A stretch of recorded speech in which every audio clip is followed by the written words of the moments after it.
Ta-da! Alright.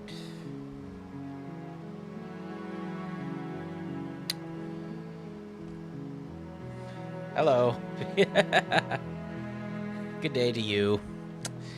Uh, it's been an interesting one so far. As you can tell from the title, I have a bit of a story to tell. uh, I'm doing all right. It's been a very strange day. Okay, so to start off, I work at a grocery store. I wasn't necessarily scheduled for today, but I came in anyway because I'm usually scheduled for the day.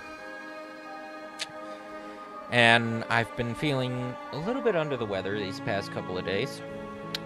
So I figure I'll leave early, you know, get a little bit of downtime in. I pretty much all of my work was done by the time I was leaving. And I did a little bit of shopping for the house, you know, get some food, get some crackers, what have you. And after I finished the shopping, I head outside. And I am fortunate enough to live within walking distance of my job. So I tend to walk there, you know, every day. As I'm walking down the sidewalk, and I'm coming up to the intersection to the crosswalk. All of a sudden, and I didn't hear any like crash noises. I didn't hear anything. I look across the street, and all of a sudden, I see a car start to smoke. I think it was a Tesla. I'm pretty sure it was a Tesla. It all of a sudden was just smoking in the middle of the street.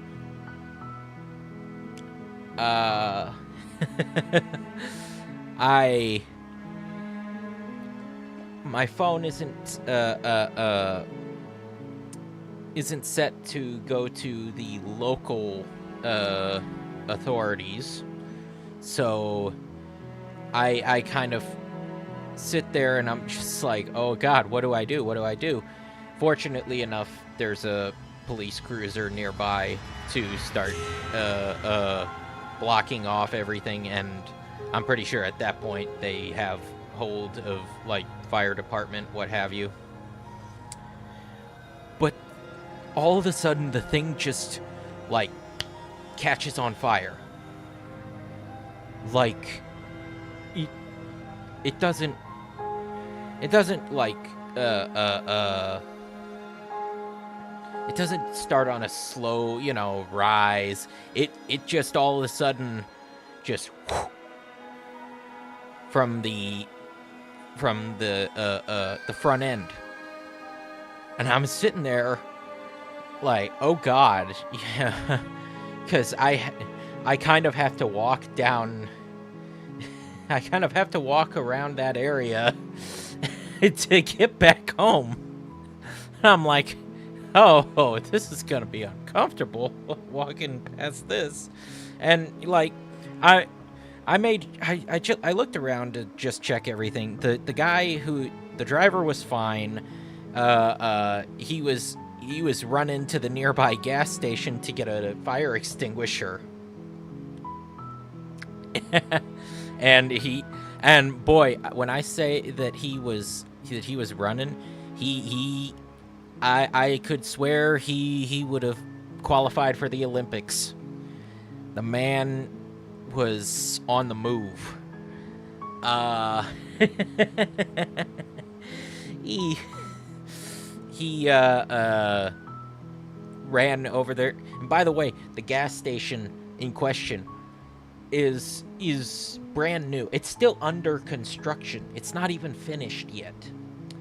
He runs inside, gets some of the construction workers, and gets them to hand him a fire extinguisher. Runs out there and starts trying to put out the fire.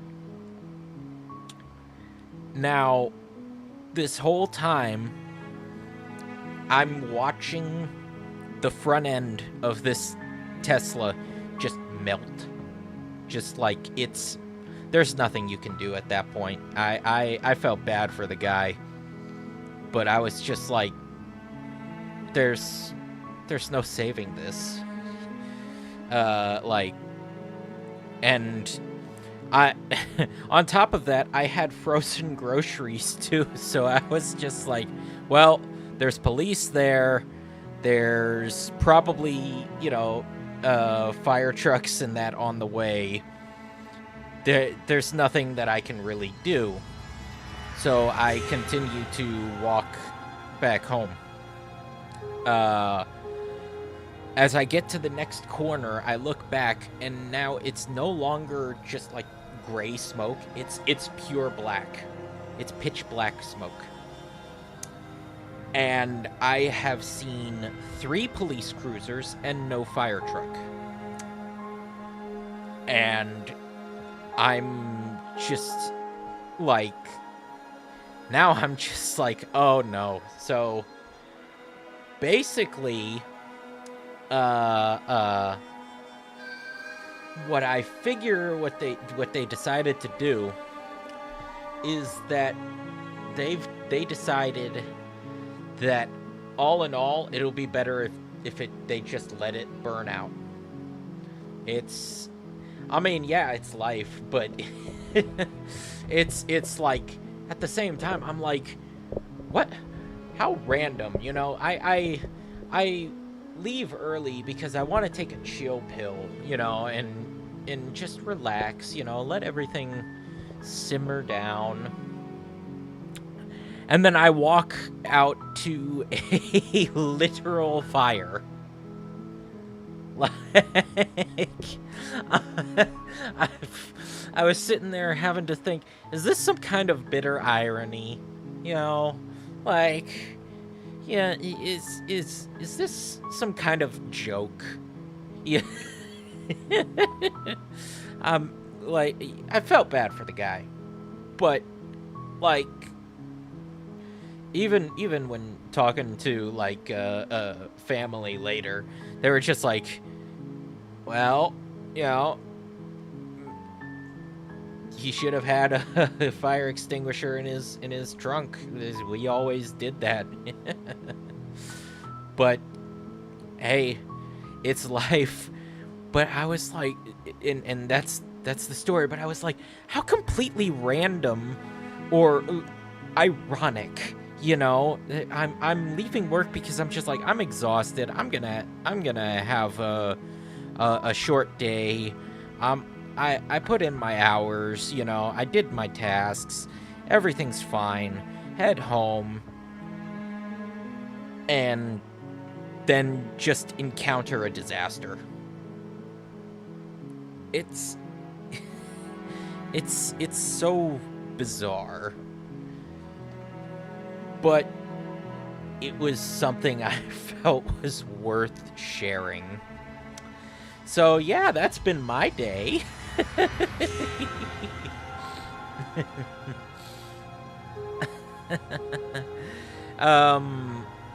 Outside of that, it's like, even at work it seemed pretty hectic. But that's just a day in the life, isn't it? So with that being said,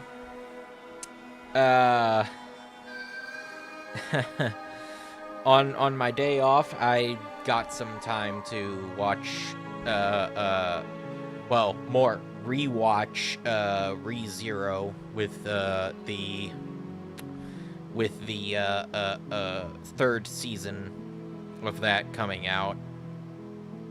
I haven't gotten through season 2, and it's been a long time since I've watched anything related to it, so I figured I'd go back and rewatch season 1.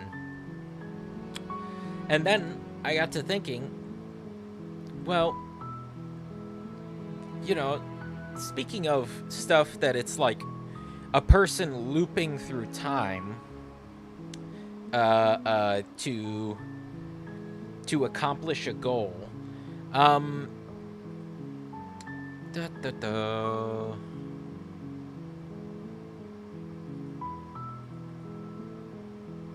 Slay the Princess just got the Pristine cut.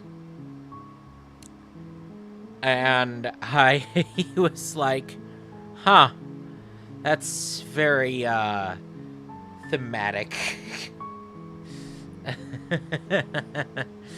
So yeah, I was it's quite a few ironies happening at once.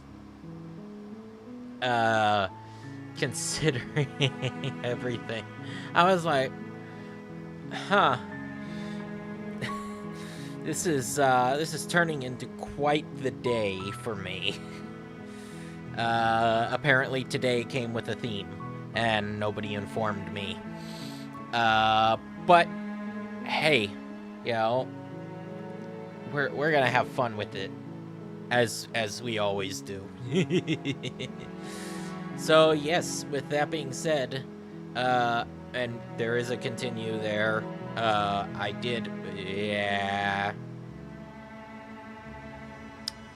did play a little bit to test it and make sure that everything works fine. It's I don't really have much much else to say about it, other than what I know is it's a game about looping. And each time you loop, the environment and the princess change.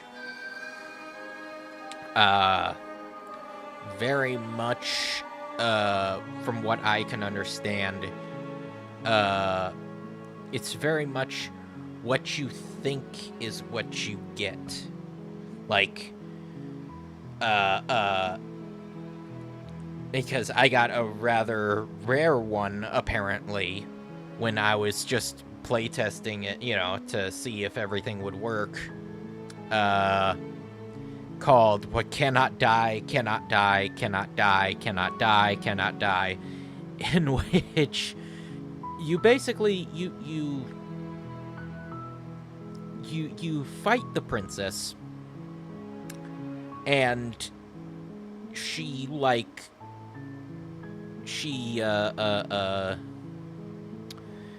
beats you down, but then you kind of, through the power of belief, say, well, I can keep getting back up too, you know? And so, in a sense, you kind of believe that you cannot die, she cannot die, and so you just keep going at each other until the end of time, essentially. Or at least until the story loop finishes. Which is awesome. It's I've been having a theme of like Lovecraftian stuff, and this fits right in. So just like Natsuki Subaru, let's begin to go after our princess.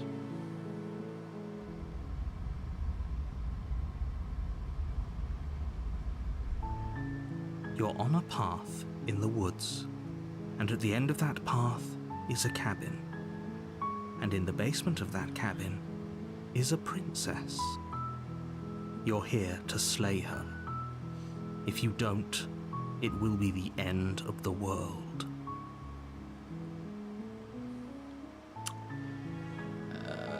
As mentioned, I have played through this a little bit just to check everything out. So I'm not gonna act like, oh my god, this is all so new to me. No. I watched the demos of this game that people used to play, and I did play a little bit myself. So I'll be playing it as such,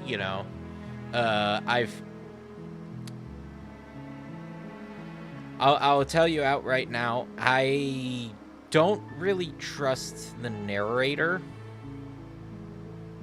I really think he hides stuff from you. He's the oh god, what's the term? The untrustworthy narrator. He's constantly looking to, like, he has his own agenda. Oh, excuse me. He has his own agenda.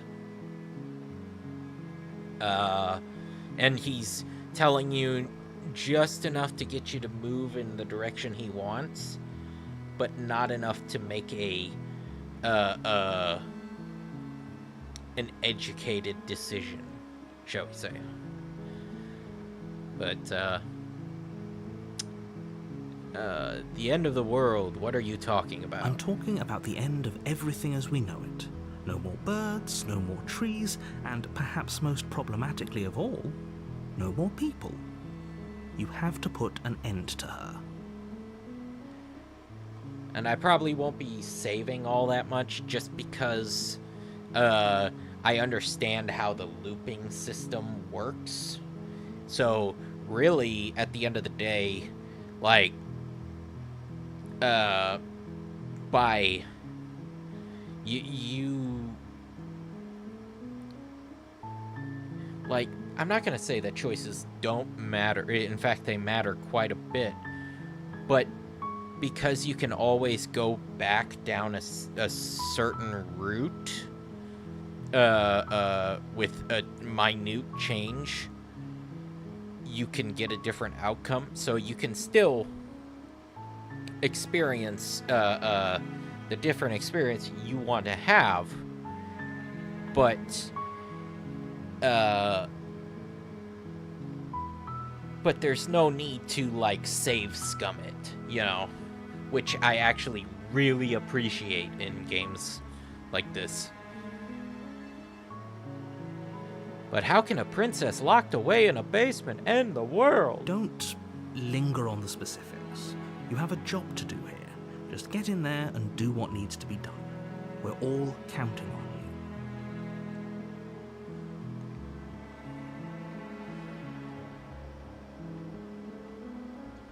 Let me see something.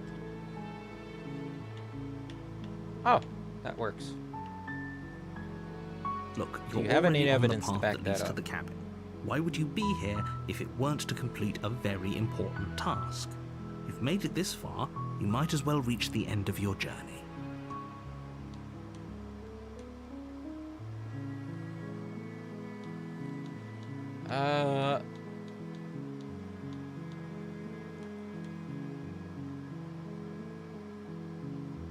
Look, I'll go to the cabin and I'll talk to her.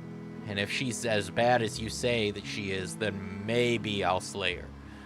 But I'm not committing to anything until I've had the chance to meet her face to face. I guess we'll just have to see what happens. But a word of warning. If you go in prepared to hear her out, she could easily trap you in her web of lies. And the more you listen to her honeyed words, the harder it'll be to pull yourself out. Then each and every one of us is doomed. So sure, go, talk to her. See how that turns out for all of us. You make your way up the short path to the cabin. You'll find the princess within. I love the art style as well. In fact, I love that it is all grays, blacks, and whites. You know, it's not colored in almost any way. It's shaded, but it's like it's a very pencil drawing. You know. We're not going to go through with this, right? She's a princess. We're supposed to save princesses, not slay them. Ignore him. He doesn't know what he's talking about. Proceed to the cabin.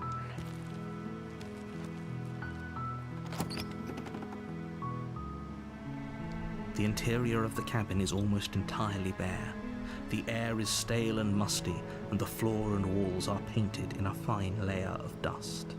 The only furniture of note is a plain wooden table. Perched on that table is a pristine blade. I just now noticed that you guys can see my FPS on the screen. Let me see if I can't fix that. Oh my goodness. Well, in my defense, the game wasn't like capturing, so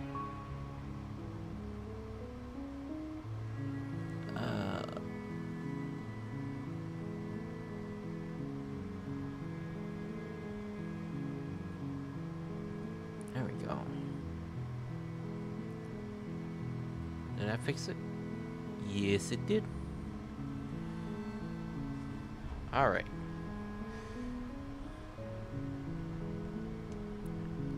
Whoop.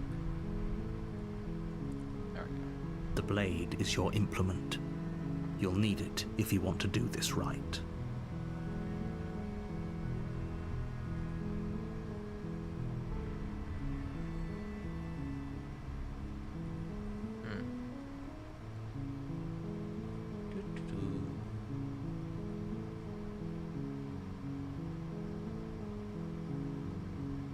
Okay.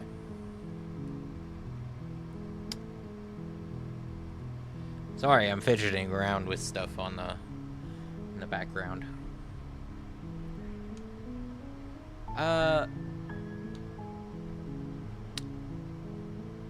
We are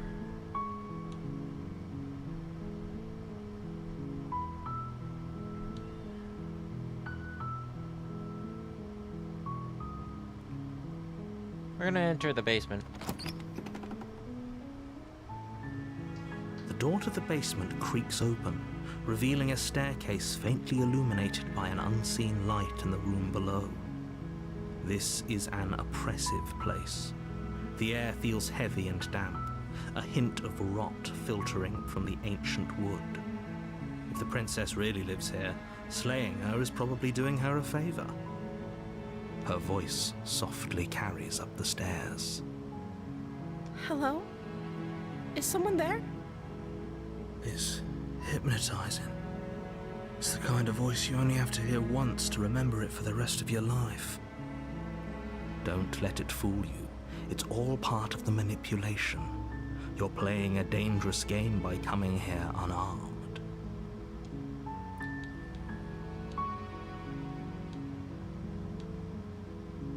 Let's just checking in on you. Make sure you're still locked up down here. You know, no funny business. You know. I actually kind of want to find out what that is. You are? It's been so long since anyone's come down here. I was starting to think they'd forgotten about me. Oh, that's actually kind of sad that she... Alright. You walk down the stairs and lock eyes with the princess.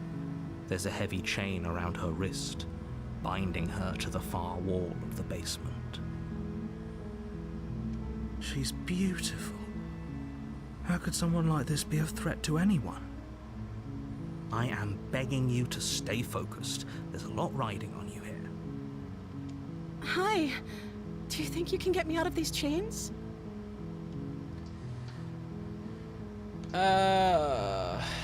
I mean, I mean, just a brief glance at those chains would say, yeah, well, probably not, but, yeah. Let's talk a bit. Okay.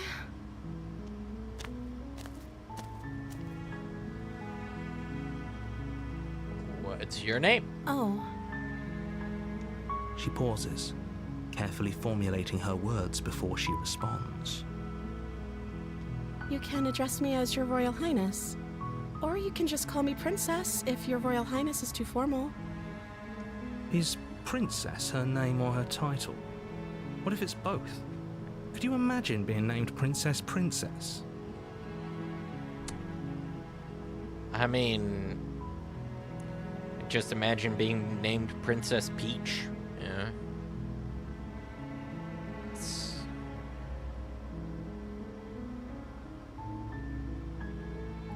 I mean, it seems about on the same level to me.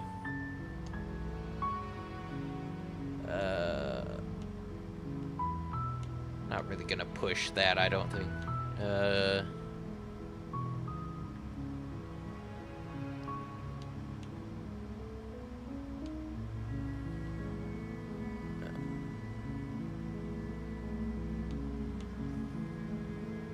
Yeah, that one's kind of a good question. I don't see what that has to do with anything. You've been eating or drinking.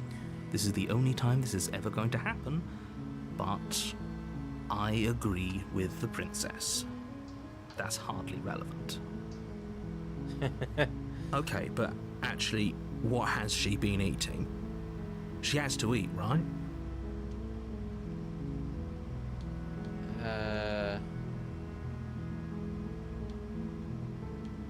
What are you going to do if I let you out of The here? princess hesitates before responding.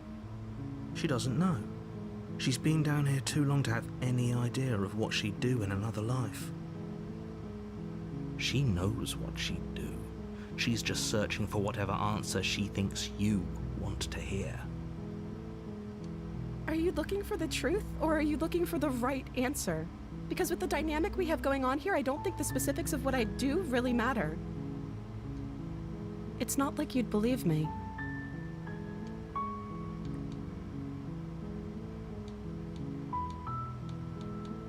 Hey.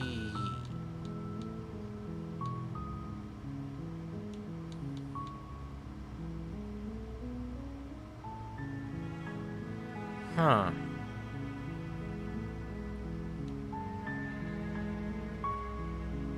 Let's...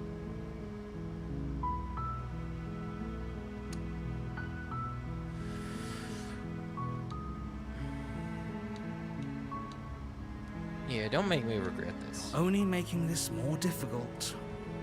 I'm gonna let you out of here. Don't make me regret this. Thank you, and you won't. I promise. You're making a huge mistake. Are we, though? No, you're doing the right thing. You walk up to the chains binding the princess to the wall and give them a tug. They're large and heavy, far too solid for you to even imagine trying to break them apart. I'm guessing you don't have the key? Maybe it's somewhere upstairs. Doubtful. Whoever locked the princess away down here intended for her to never see the light of day. They wouldn't have just left the key to her chains somewhere in the cabinet.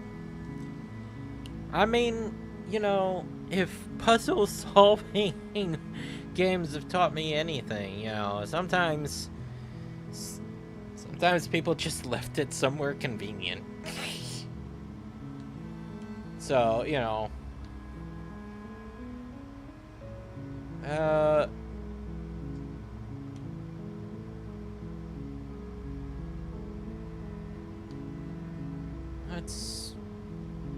I'm going to check upstairs. Maybe the key's still lying around somewhere up there. And if not, maybe I can at least find something to break you free. Okay. I'll be here. Good luck. You attempt to make your way out of the basement, but the door at the top of the stairs slams shut. You hear the click of a lock sliding into place. Is someone else here?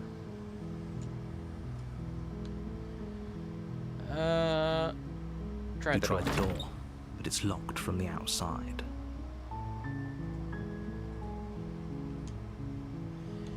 Yeah. Return to the bottom. You make your way to the bottom of the stairs. This would have been so much easier if you'd just taken the blade like you were supposed to.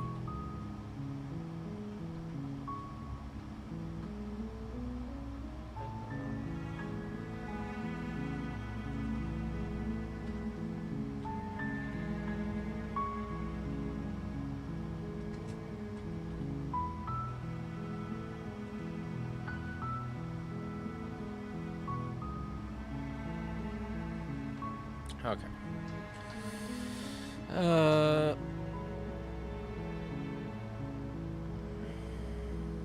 Easier for whom? Like I said, untrustworthy narrator. Easier for everyone. Look at the mess you're in. I heard the door slam. They locked you down here too, didn't they? There's a slight panic rising in the princess's voice.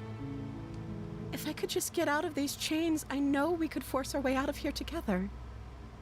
She barely hesitates before raising her arm to her mouth, her teeth tearing through her limb with the determination of a trapped wolf. I mean, very grotesque, but he, you know. As she rips her flesh from her bone, a sound comes from behind you, the clang of bouncing metal. It's the blade from upstairs. You're not sure how it made its way down here, but if there's a time to strike, it's now. Correction, it is the Pristine blade. The Pristine is important, I feel. Or we could use it to free her. You won't like what happens if you do that.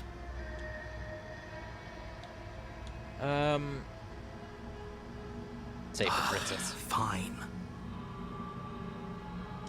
Against your better judgment, you place the blade against the ragged, self-inflicted wound on the princess's arm, just above the unyielding chain binding her to this place. You cut into her flesh. Yeah.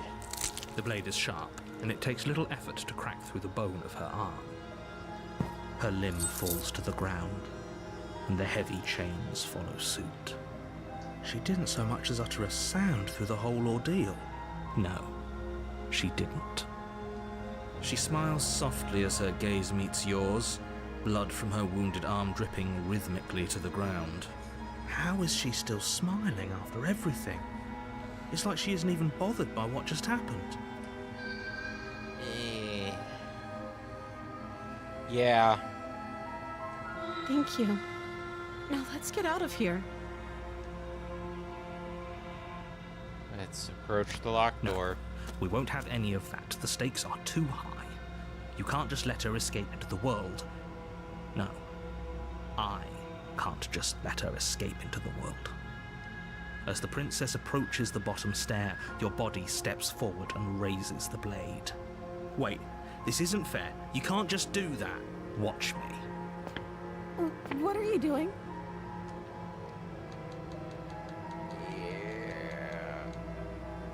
Warner. Stop that. Something's come over you, hasn't it? You know you don't have to do this, right? Your body lunges forward, the blade held low, ready to sink into her heart. But the princess dodges, stumbling back against the wall before the blade has a chance to connect. Stop it. Stop trying to resist me. I'm trying to get you out of here alive. The blade. Resist. Move the blade. As your body remains frozen in stubborn resistance, the princess takes a cautious step forward. We both know this isn't you. She nervously reaches towards you and takes the blade from your infuriatingly rigid hands.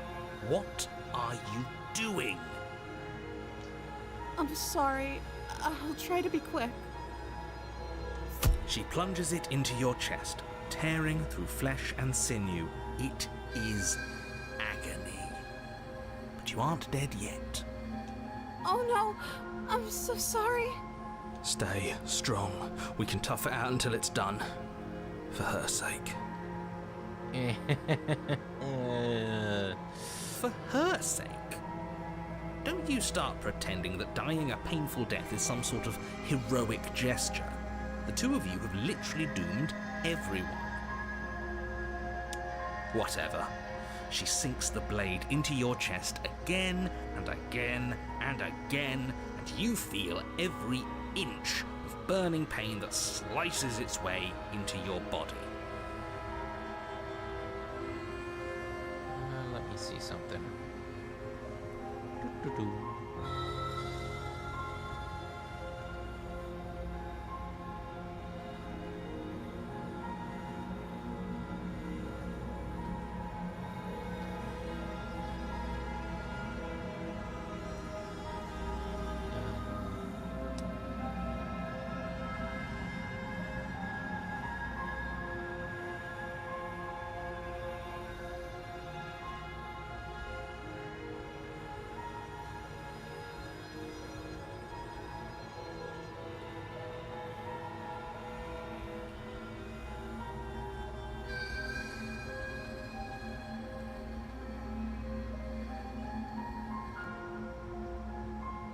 Here we go.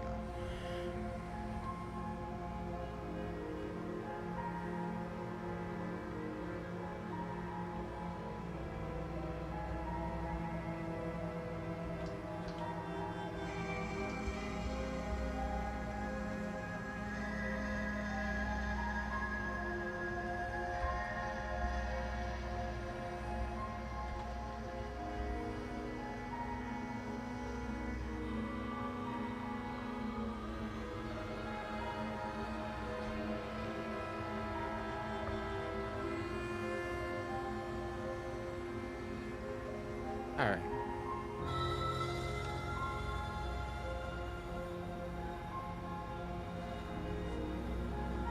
Whoop. Wrong tab. Okay. I'm sorry. Yeah, that doesn't feel too good. She doesn't know how to use a knife, does she? Apparently not, though it doesn't matter how sloppy her blade work is, does it? A stab wound is still a stab wound, and it won't be long before you bleed out. I'm so sorry. With one last thrust of the knife, your legs give out beneath you. You collapse to the floor, your blood pooling around you, your limbs unresponsive. The princess stares down at your ruined chest as tears carve rivulets of pink down her blood-spattered cheeks. It can't just end like this, right? Oh, that's rich coming from you. As much as I'd prefer for things to have gone differently, I can't deny the reality of what's happened. The two of you made your choice. It's over. I can't help but think of, like, Robin Williams in the movie Robots with this freaking screen. Give me big eyes, big eyes, big eyes. Give me big anime eyes.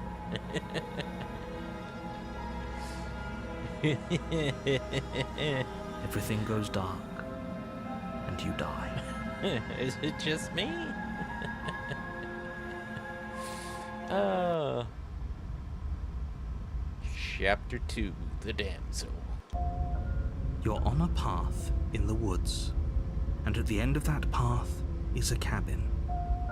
And in the basement of that cabin is a princess. You're here to slay her. If you don't, it will be the end of the world. Getting a terrible sense of deja vu. A terrible sense of deja vu? No, you don't have that. This is the first time either of us have been here.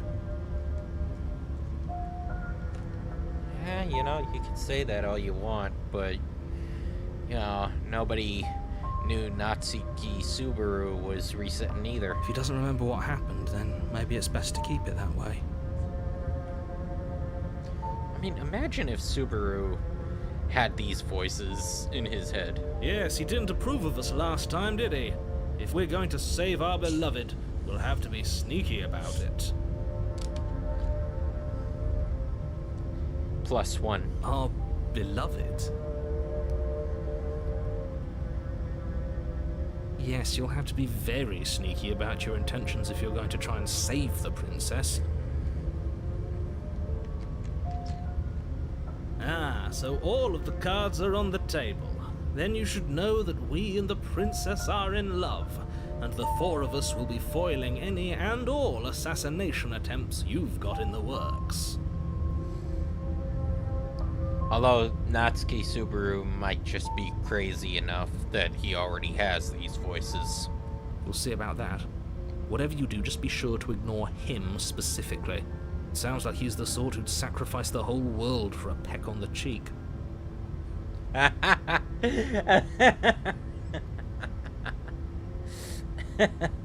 You know, I said the very last sentence before.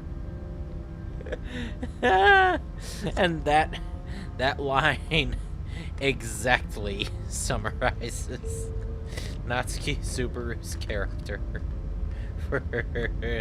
when it comes to Amelia. What can I say? A world without love is a world that isn't worth saving.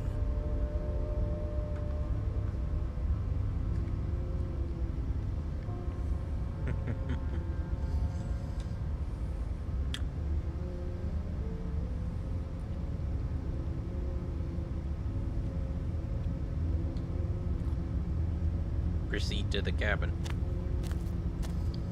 A warning before you go any further. She will lie, she will cheat, and she will do everything in her power to stop you from slaying her. Don't believe a word she says. We already told you we're not playing along with your little game. It's your lies that can't be trusted. Her beauty is the only thing in the world we can believe in. I think we've already been over this. I'm pretty sure he just likes the sound of his own voice. I do, but I also speak from the heart. My passions are too great to be stifled. They must be expressed. Sure, yeah, your passions are strong and all, but not everyone needs to hear them. Some things are better kept quiet.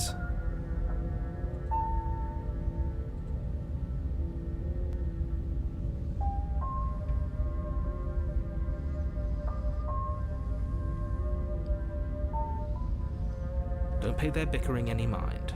Focus on the task ahead. Proceed into the cabin.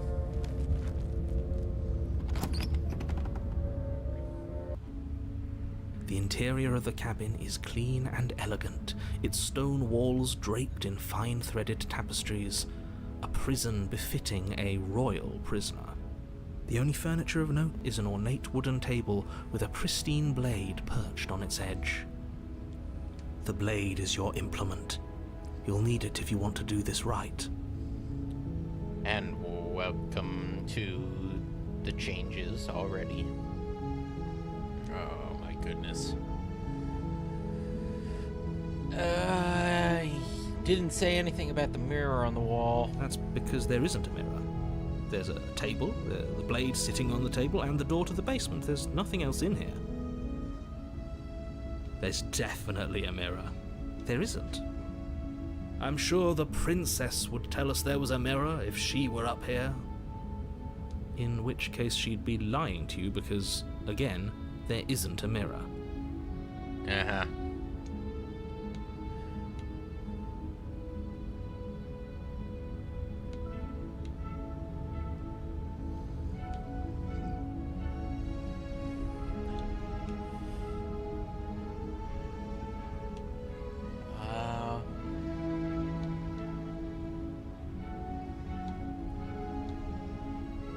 Yeah, let's just approach the mirror. Walk up to the wall next to the basement door. It's a wall. There isn't much to see here. This really isn't funny. Wipe the mirror. Reach cleanly. forward and rub your hand against the cabin wall. I hope you know how ridiculous you look right now. But it was there a second ago. And now it's gone. Pity. We could have a feather out of place, and now we'll never know. We can't gallantly sweep her off her feet if we have a feather out of place. The lizard man hand. It's that was an interesting little thing to note.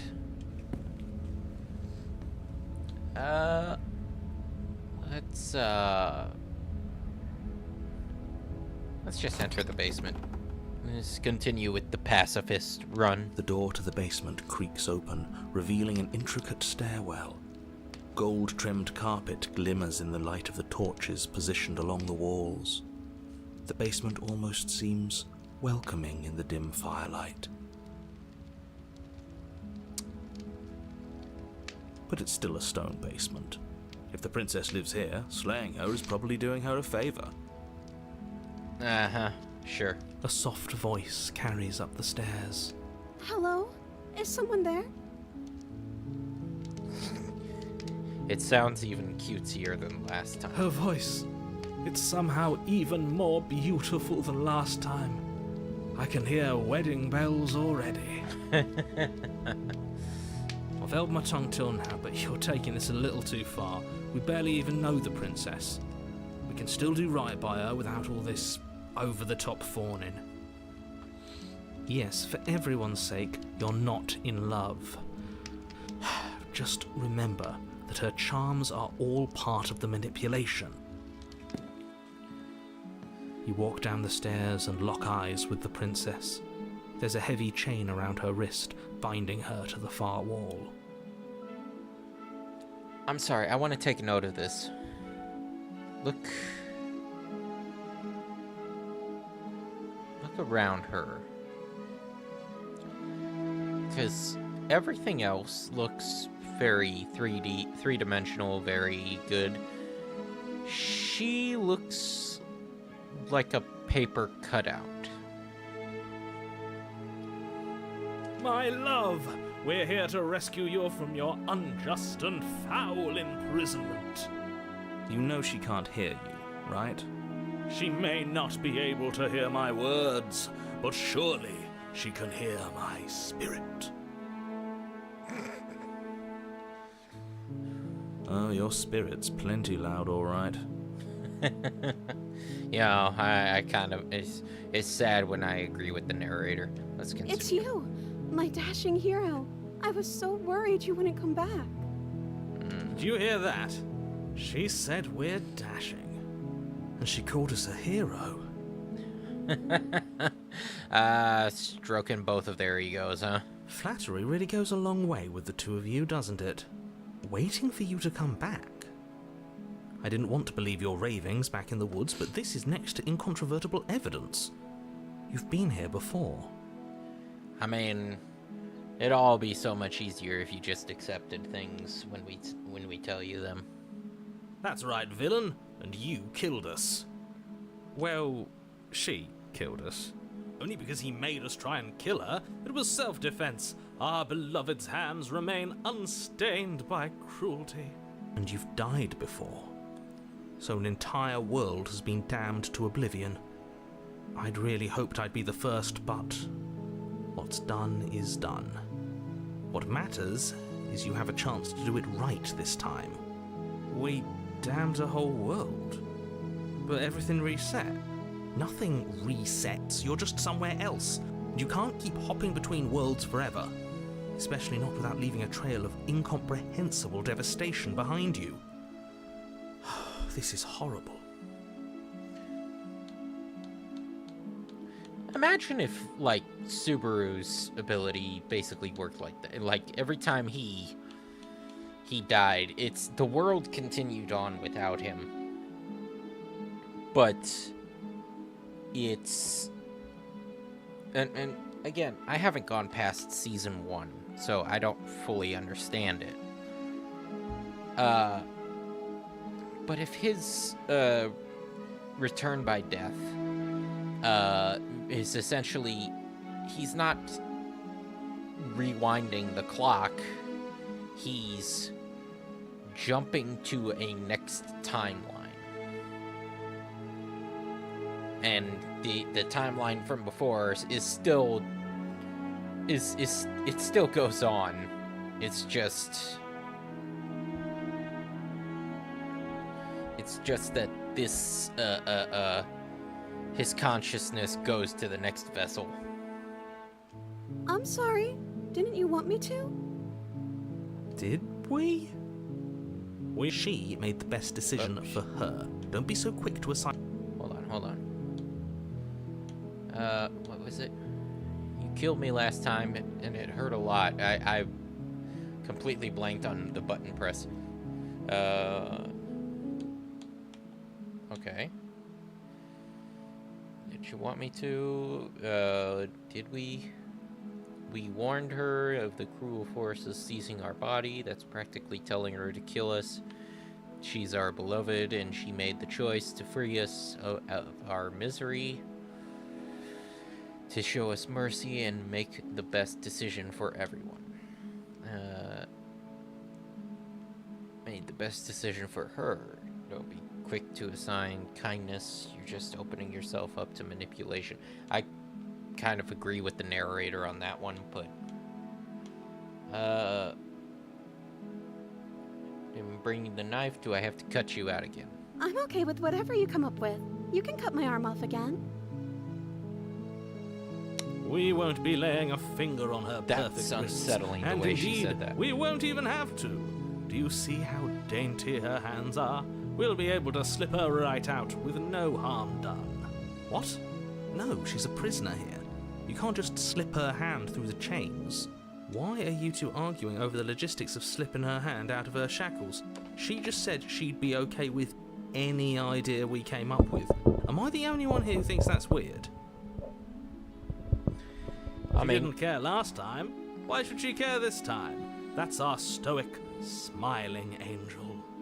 No, you're right. It's extremely bizarre behaviour and further evidence that she's a monster who's not to be trusted. So go ahead and slay her.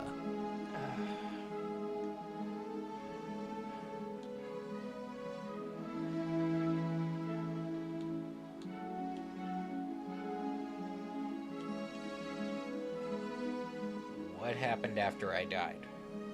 Like, what happened after I died? You died, and now we're talking.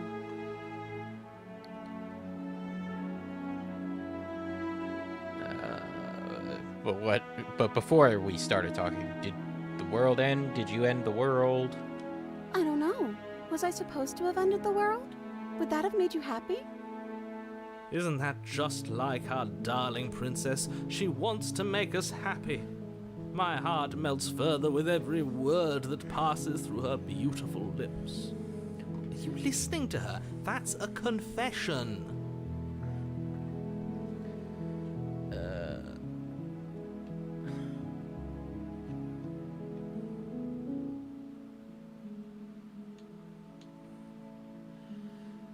Let's remain silent on this one. The princess's eyes quiver as she waits for your response.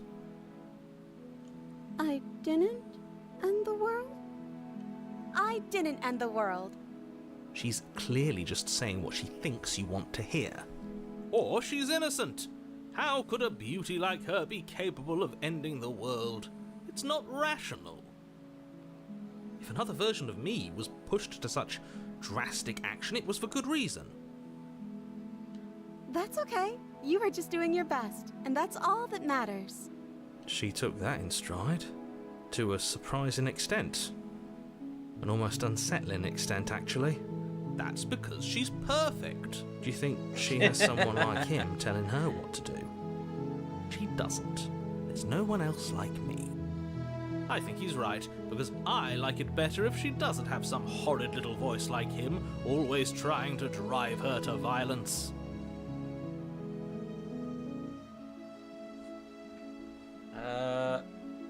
Rescue the princess. No.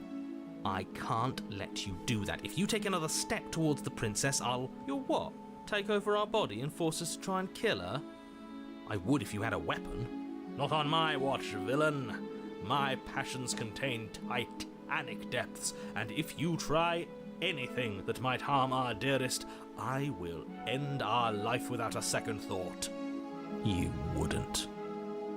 I would. I'd listen to him if I were you. He has a lot of strong feelings, and doesn't the world end if we don't stop her? You approach the princess and gingerly slide her hand from her bindings. That shouldn't have worked. I'll be damned. We're doomed. I can't believe it. But I guess I have to. I told you, there's no life more worth living than that of a true believer. I'm free, and you're not trying to kill me this time. Thank you. Thank you so much. The princess jumps up and smothers you in a joyful embrace. Ugh. If only you had a weapon, one slip of the wrist and your pristine blade would be buried in her back and everyone out there would be saved. Luckily for Mr. Romance, we don't have a weapon. Who needs a weapon when we have the power of love on our side? What do we do now?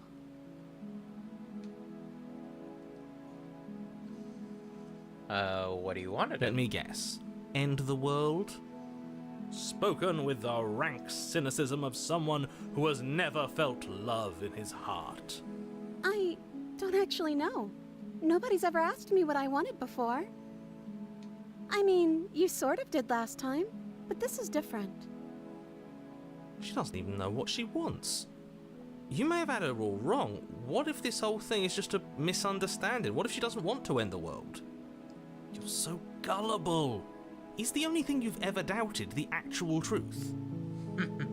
I think I want to leave, and I think... The princess closes her eyes in deep reflection, and then she shrugs. I don't know. What do you want to do?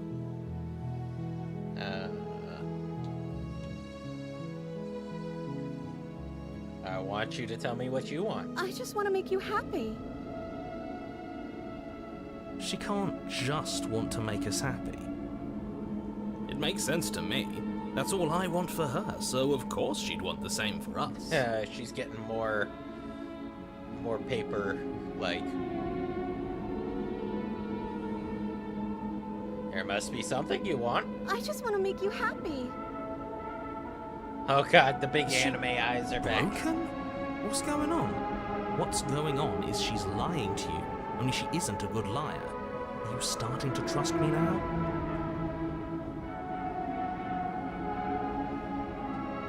But what would make you happy? I just want to make you happy. Oh god, she's resumed. This isn't right. I don't know what's going on, but She's this transformed isn't right. into a sketch. I fail to see the problem here. She's just sweet on us. You don't have to act like it's a big deal.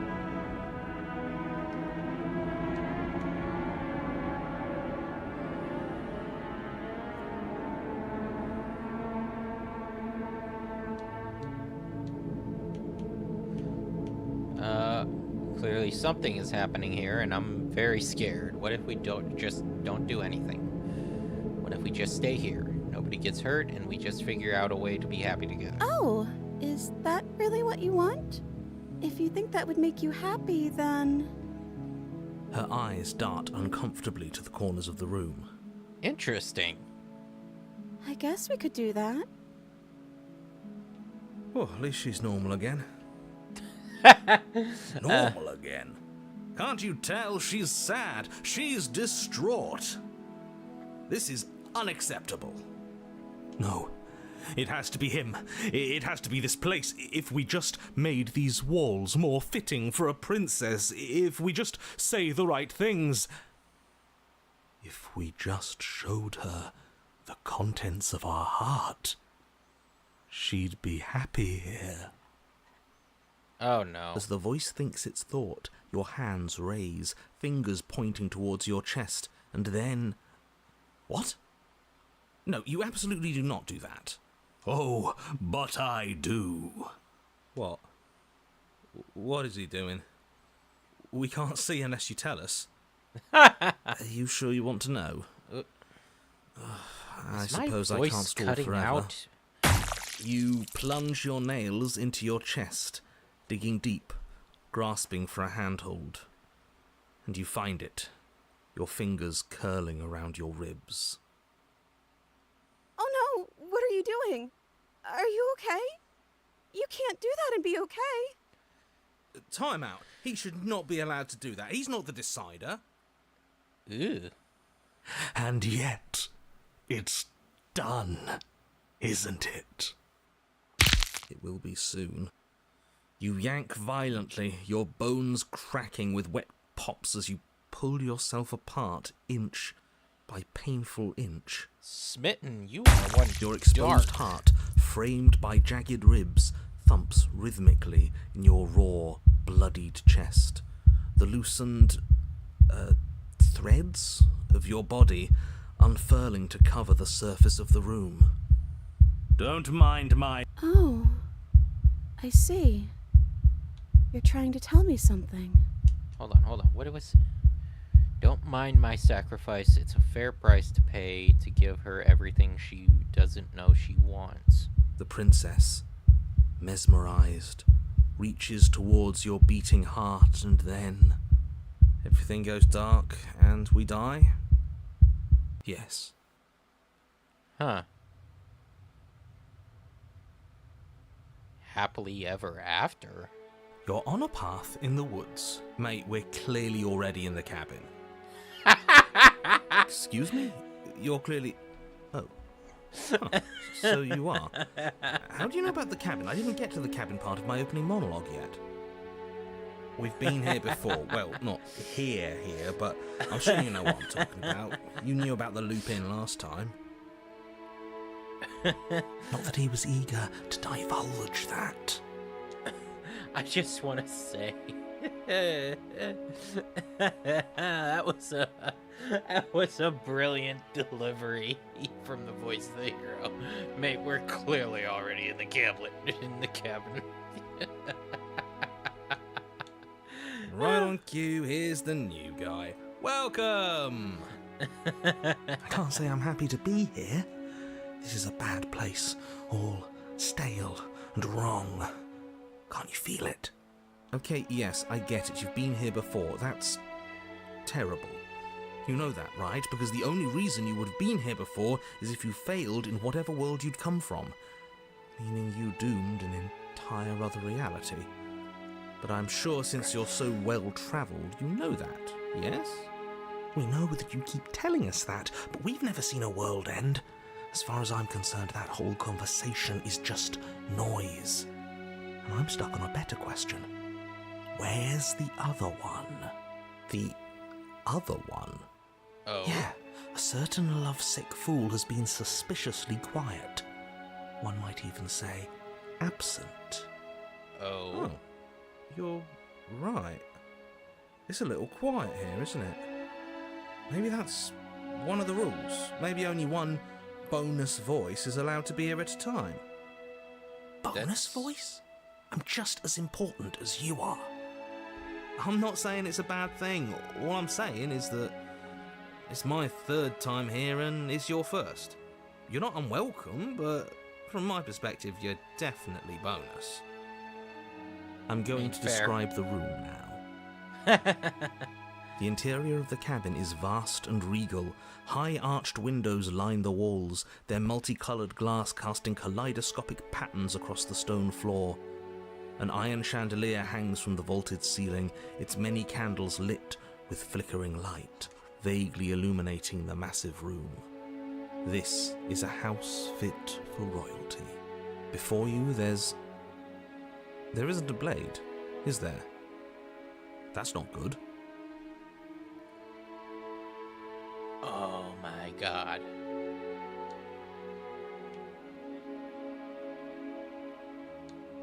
I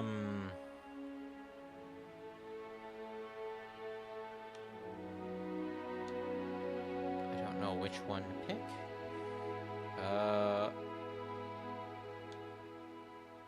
I mean, kind of agree with that one, but why is no one talking about the mirror still being there? Oh, I see it. I've just been preoccupied with everything else going on, like the fact that we can rip our own heart out without deciding that's what we're going to do. Is True. that what happened to you last time? How did that even work? You better not do it again. Lucky for you, the one who did it is the one who's gone. Wonderful. Moving on, I have no idea what you're talking about. There is no mirror. There's only the stained glass windows, the empty table where your blade should be, and the door to the basement. Huh. You said that last time too, but that hasn't stopped it from showing up again. Or moving. Mirror or no mirror, the door to the basement, your only way forward, is just on the other side of the room. How about you walk over there? Oh, we can ask about that too. Doesn't matter if there's blades here. We didn't use it the last time, and the time before that she used it to kill us. I see your point, but it's still an option that's been taken away from us. I don't like losing options. Yes, and it's an important one. It's your implement. You're going to need it if you want to do this right. And the fact that you're here, right now, again, means that you have not yet done this right. But it's not there, is it? We don't even get the choice. So, what are we supposed to do? I don't actually know. I'm sure it'll turn up somewhere. It has to.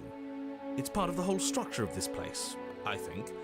At the very least, it's important.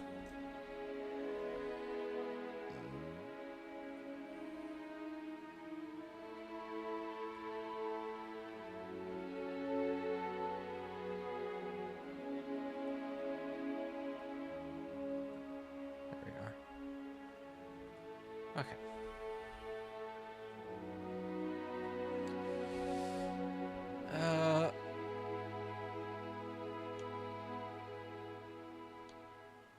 Okay, I have to.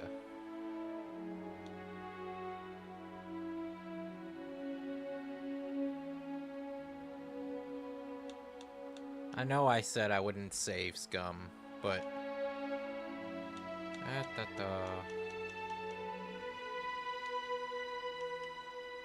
Let's just...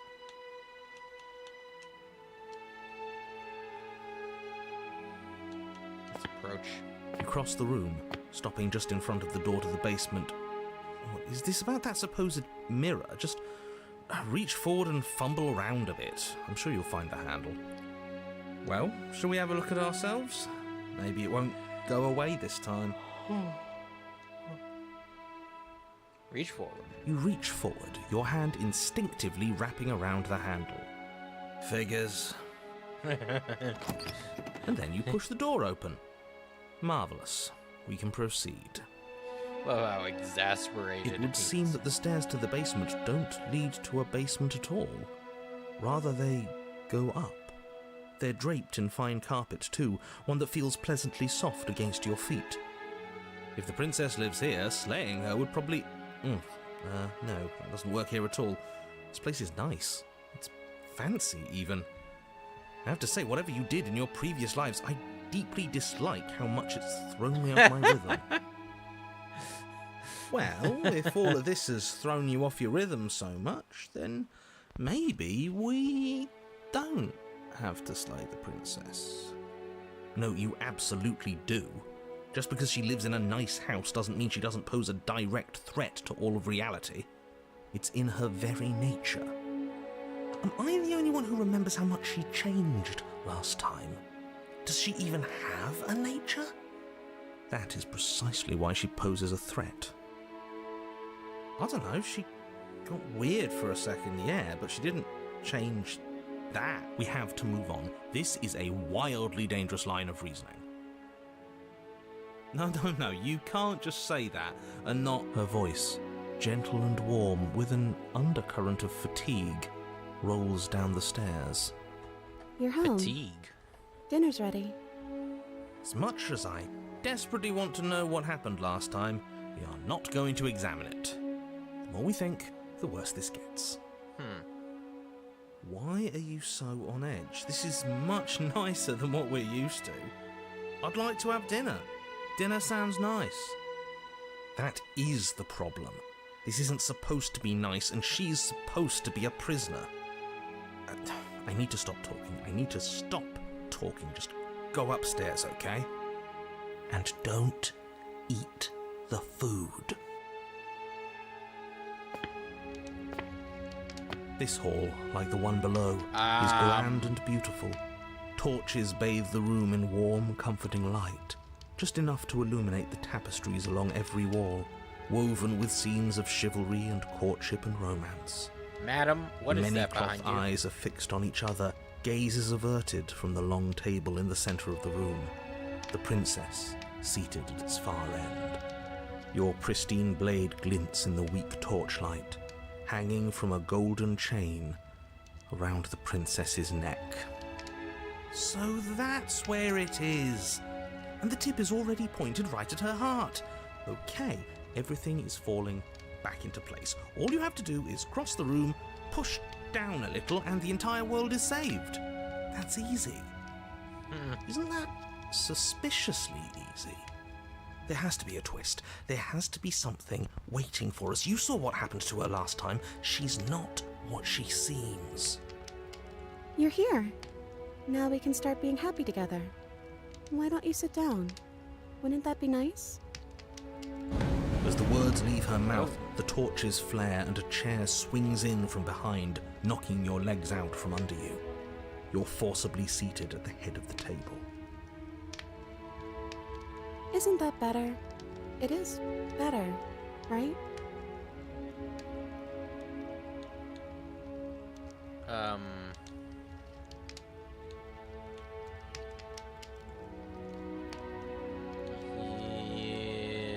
this is all really weird. I like the tapestries of the princess on the walls, the various tapestries, but you have a very disconcerting shadow behind you, madam. It's our happy ending, just like you asked for. It's everything we're supposed to have ever wanted. What are we supposed to do now? Oh, right, dinner. I totally forgotten about it. Flames burn bright, and a shadow dives across the table. In its wake, it leaves a feast. Go ahead and dig in. I'm sure you're hungry. Remember what I said. Oh, but it looks so amazing, and after everything we've been through, we could really use a break. Are you sure we need to be so concerned? I'm not sure about anything, and that's the problem. For what it's worth, I generally don't think one should trust strange food that magically appears on a table. But nothing here is exactly what I expected it to be, so make of that what you will. It's interesting that the narrator is even completely befuddled.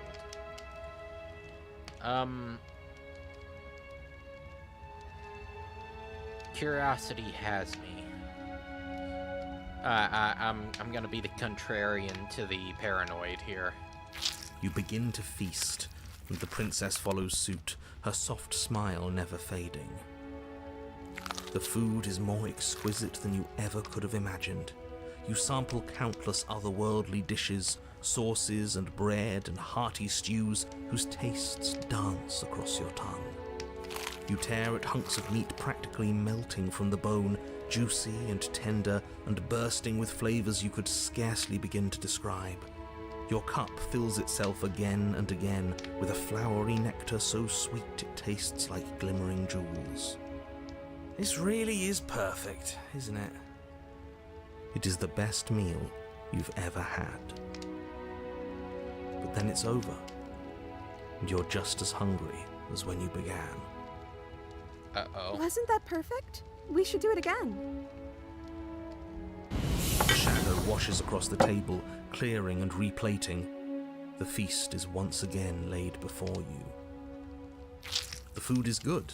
Again, you tear into golden crispy flesh, dab at the slurry of aromatic sauces on your plate with thick-crusted bread, sip your goblet of sparkling gems. But you've done this already. And then it's over. And you're just as hungry as when you began. Oh no. You're still hungry too, right? I know this wasn't as good as it was last time, but we just have to do it again. That's all. It'll be perfect if we just do it again. Oh no. So the shadow sweeps over the table, clearing the old and laying out the new. And so you do it again. The meat is fine, the bread is fine. You sample the side dishes and they're fine too. You finish your goblet, the liquid within no longer glimmering on your palate, instead leaving your mouth coated in a tacky film. You put it down and it fills again. You do not drink more. So we had a mediocre meal. It's not a big deal. That's the trap. It wasn't mediocre at first. It's trending down. We're just getting a little sick of it. So what? We just have to try something new. I'm sure we won't be stuck eating the same meal forever. Regardless of quality, it's over again, and you're just as hungry as when you began. Again. No, something was wrong that time. But maybe I was just tasting it wrong. It looks just as good as it did the first time. It shouldn't taste like this. Again, the shadow replaces your feast. And again you eat. The meat is greasy. The bread is tough, its crust hurting your jaw as you chew. The grey vegetables are barely worth the effort of picking through. You don't even touch the goblet, its sickly sweet aroma utterly unappealing. I'm so tired of eating. At least you still have the memory of how good it was the first time, right? I'm so tired of this. As the words leave her mouth, one of the torches on the wall sputters and then goes out entirely. Uh-oh. What just happened? Did I do something wrong? A light went out. Maybe a coincidence, but maybe not. As if in response to the dousing of their brother, the other 3 torches blaze brighter, their flames licking at the walls. Their shadows deepen, dancing angrily across the stone.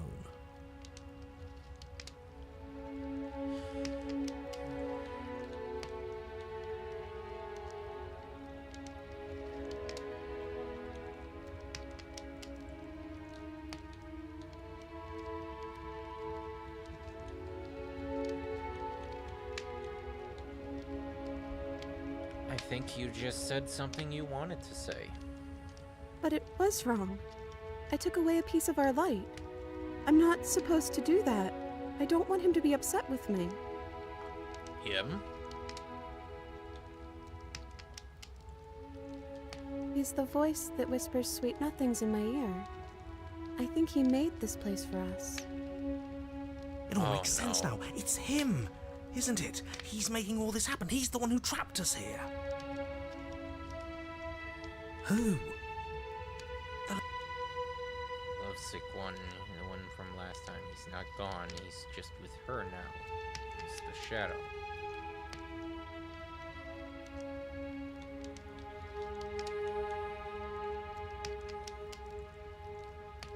Yeah, hey Smitten, you were real chatty last time. Smitten? The torches flare and the shadow grows for a moment, but you don't receive a response. No, I saw him smile. That's him. Regardless, it would seem that he, if there is a he, isn't something you can talk to. He says his words are just for me, but he wants me to ask. Isn't this enough? Isn't this what you wanted him to do? He says he's tired, and I don't think he'll answer anything else you have to say.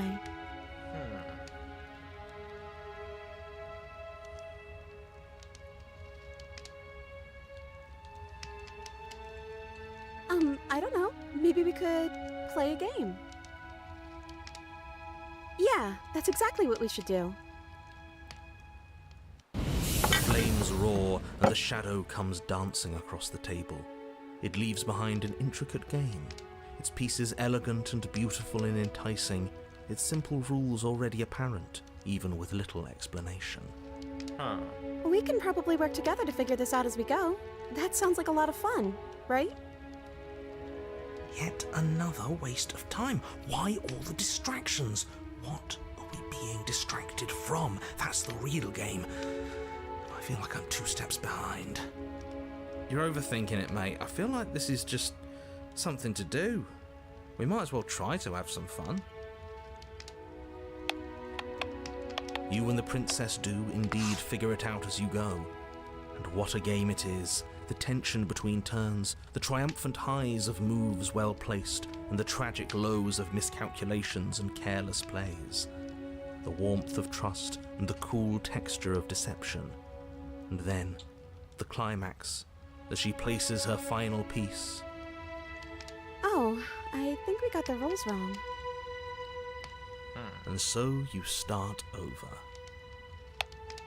Time passes. You play the game. You win. Hey! Will you look at that? Oh, you won. I guess we can play again. Time passes. You play the game. She wins. Oh, I won. I guess we can play again. There is a long pause, and the board does not reset. This isn't fun anymore, is it? It's never going to stay fun. You don't need me to tell you that it isn't. Oh. The princess visibly panics as another torch sputters. Wait. Maybe this is just too easy. Maybe if we added more rules and pieces, it would be fun again. Yeah. The game's just a little simple. We can make it fun again. The shadow descends on the board once again. More pieces are added, their shapes more intricate, their purposes less immediately clear, and the two of you set about discovering the complexities of the game anew. And so you do. And it is fun again. In fact, it's almost as fun as the first time you played, and the sputtering torch roars back to life. Interesting. But then you get used to the additions, and the feeling starts to fade. A creeping numbness settling in over the board. More pieces are added. The feelings flare. The feelings fade. The princess suggests new rules. A glimmer of what could have been excitement flits through your mind, quickly vanishing as the game progresses. Your pieces advance in an ever-increasing slog to their destination. So this is Winning all and losing the... become nothing but ends. And even the end becomes nothing as you roll over into a new game, the board resetting as many times as you can finish. Till finally... I'm out of ideas. I'm actually out of ideas this time. I don't think I can play anymore. As the words leave the princess's mouth, another torch goes out. Again, the remaining flames burn brighter, and the shadow dances faster. I'm happy, I promise. We're both so happy here. You don't have to be upset. This is awful. I think we all know that we're not happy. We just have to admit it to ourselves.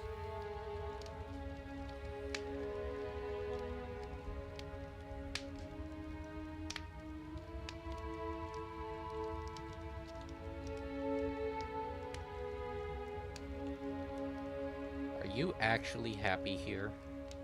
The princess starts to hyperventilate, her quick breaths punctuating the uncomfortable silence between you. Yes! Why wouldn't I be? Let's not talk about it.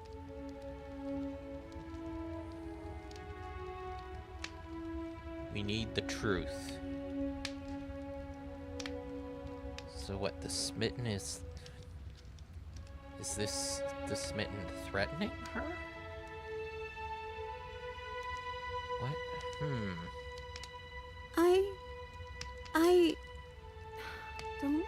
anything. The third torch sputters out. The princess's shadow dances furiously against the far wall. There's just one left. What's going to happen when it goes out?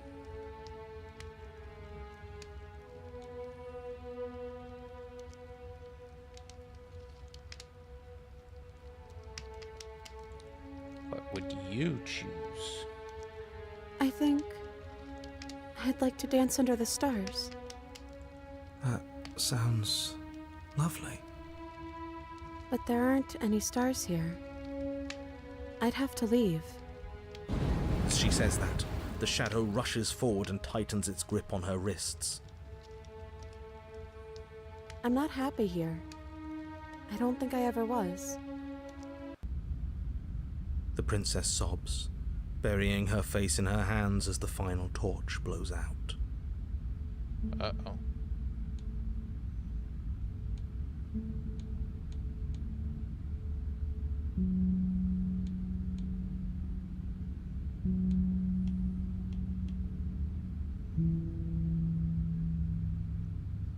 You can open your eyes. I'm still here, you know. She raises her head, mascara trailing down her cheeks. So you are. It's dark in here, isn't it? The princess's eyes dart to the floor. Well, we can't sit here forever. That part of us is over. The princess pushes herself from her chair, and you instinctively do the same, waiting by the top of the stairs as she quietly crosses the room. Do you still care about me?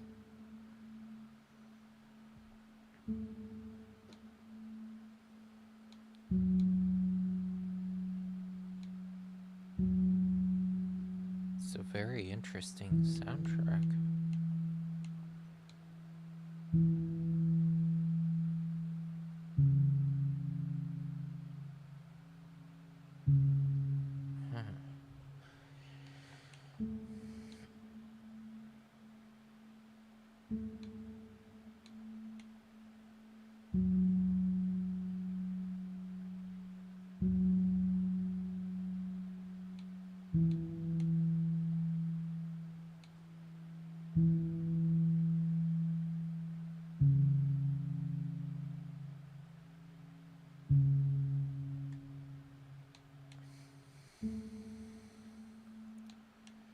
Whatever we had between us wasn't real. This is real. I don't know what this is.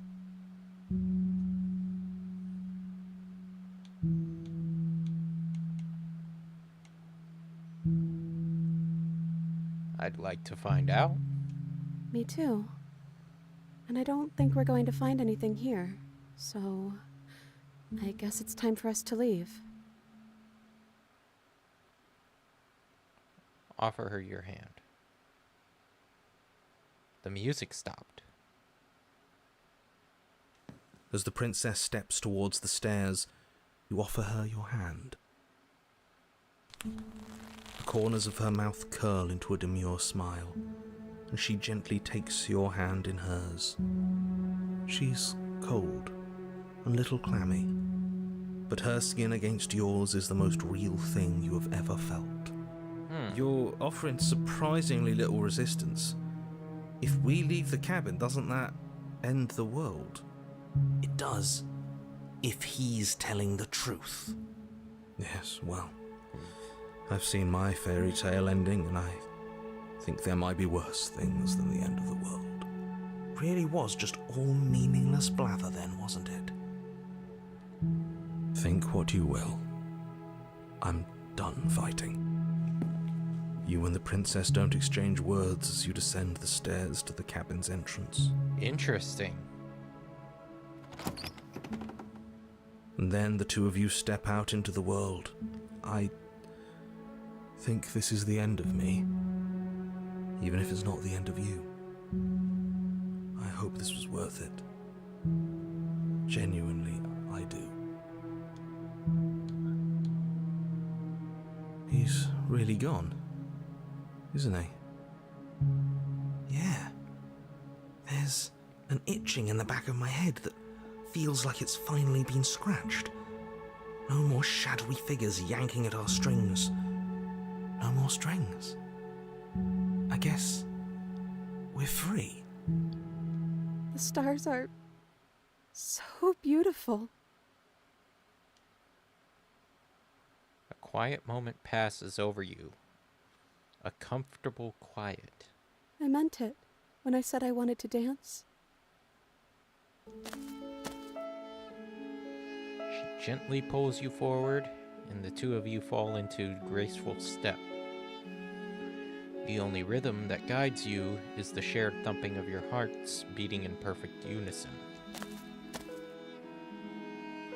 Her face, worn and tired, brightens the faster you move, a soft, sad smile widening and widening until it reflects only genuine affection.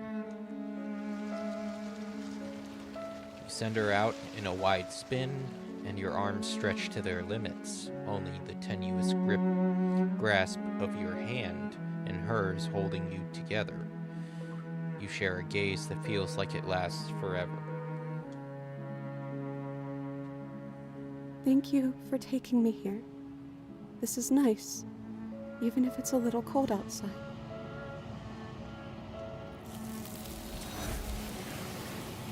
Huh.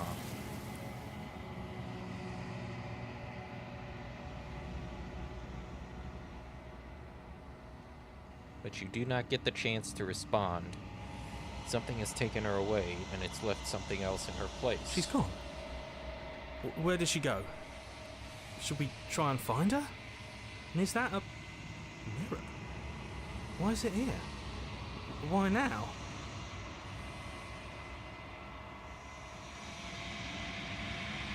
I don't know where she went, and I don't know how we even go about looking for her. So this is where I'm familiar with, like, up until this point, with the looping. You're right. She's gone. It's just us and that awful thing. I should feel better with her gone, but I don't. I think I'm supposed to look at the mirror. There's something dreadful about it. I don't think you should. It's calling us, and not in a good way.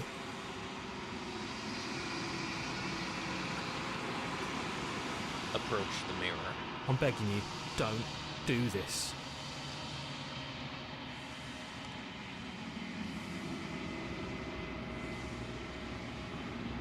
Ignore him.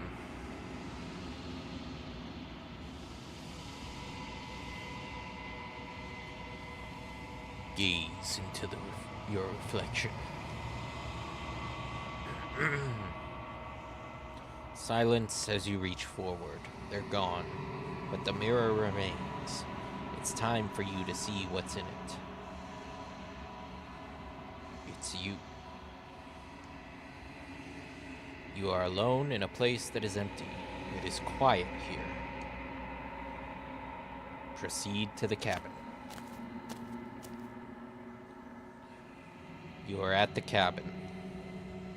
Approach her. Something finds me in the long quiet and brings me the gift of a fragile vessel.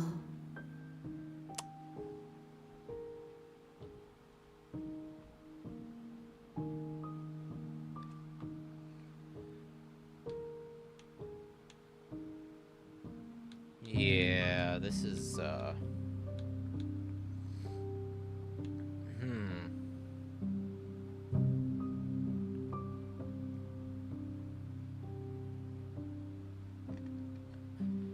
I will say that one of the main things that drew me to this game is the soundtrack. Particularly, I think this track, I believe this is like the Long Quiet Part 1, and I think there are 5 parts to it. 5 or 4. But it's an incredibly beautiful soundtrack, and it just,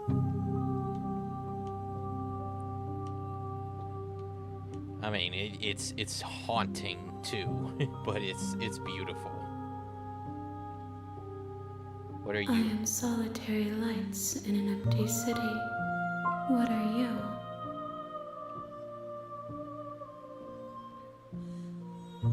Solitary lights? What do you mean? Thoughts without connections. A dim and nascent network. I wish to be more.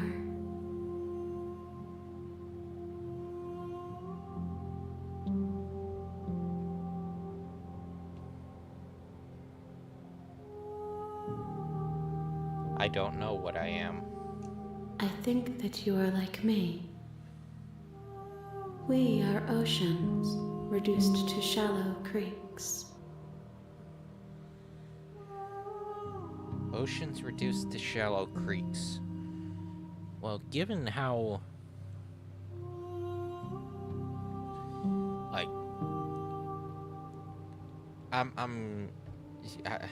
I say this a lot, Lovecraftian, this whole thousand arms stuff is,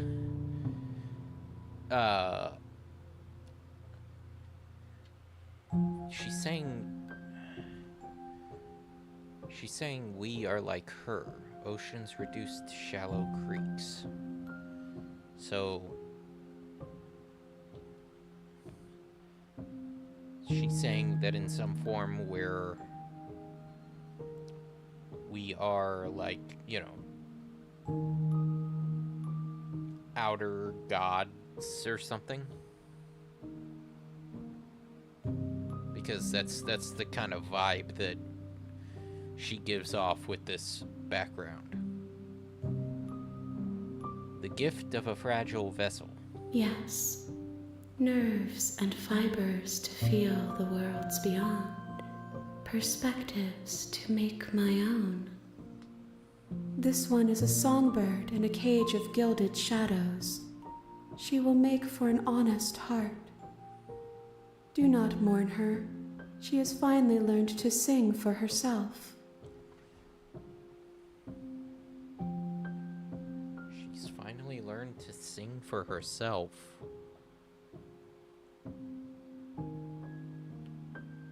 Is this the end of the world? How can the world have ended if we are talking? Fair.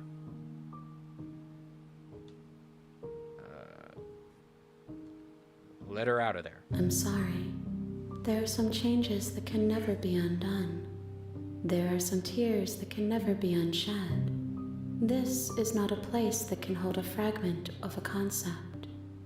The moment she arrived here, she was going to return to me. I promise that it doesn't hurt.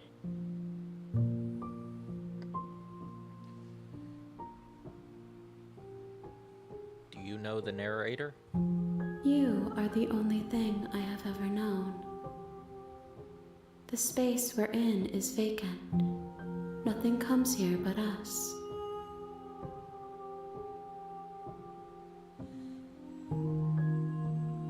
Nothing comes here but us.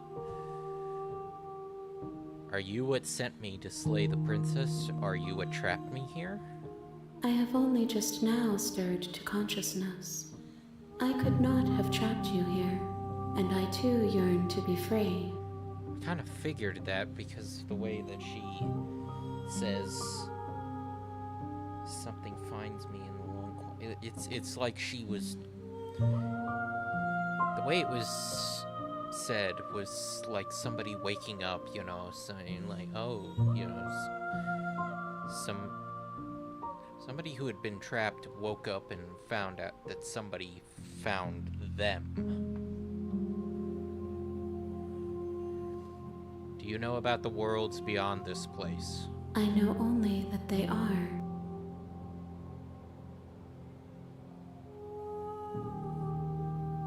Okay. Are you the princess? She is part of me. and part of me is her.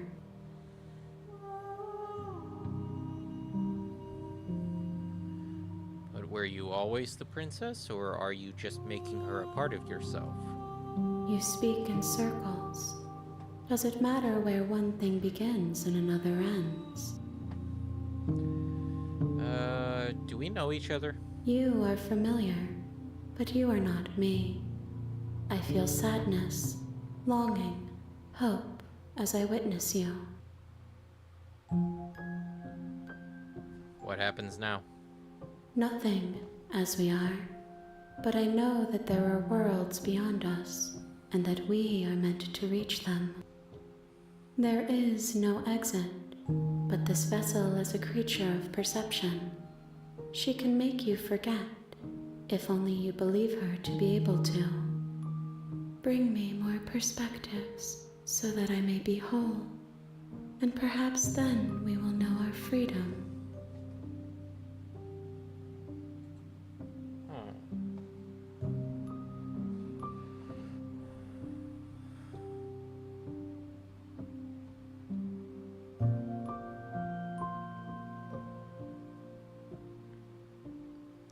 I was sent to slay the princess to stop her from destroying the world. If I help you, is that what you're going to do? You ask of things that cannot be done. To destroy is merely to reshape, to remold.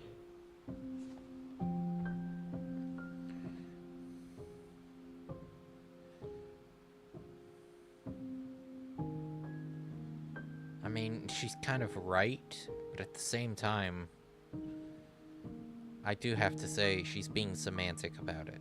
What are you going to do if I help you? How can I know? I am flickers in something sprawling and unilluminated. So, in other words, how can I tell you what I'm gonna do? I don't even know what I'm gonna do. Okay. Aren't you scared that I'll find a way to kill you? I have not lived. I am not afraid to die. So, pretty much same thing. How many more pieces of you do I have to find? More than you have found, but less than there are to find. I am infinite. The rest will find their own way home. That's very helpful. You know, no specific number.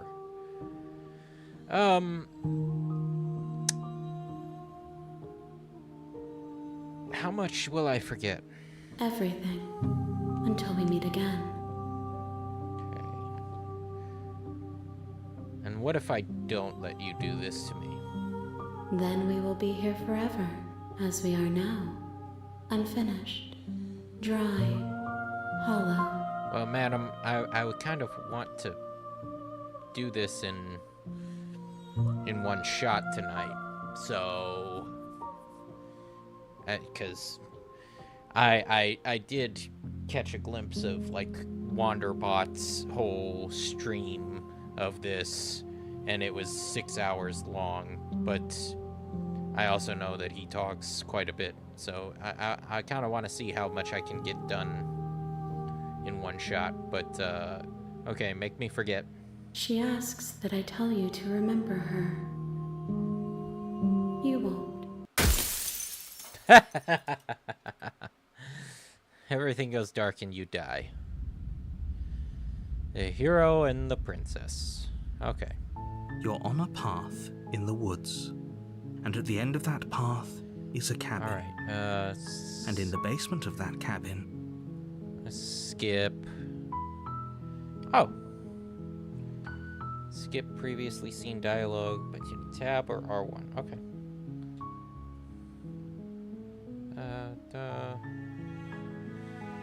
Let's just...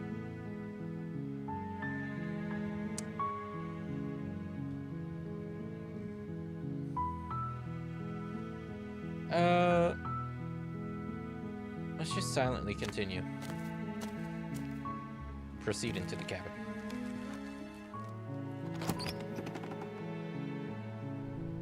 the interior. Alright, Let's... This time, let's,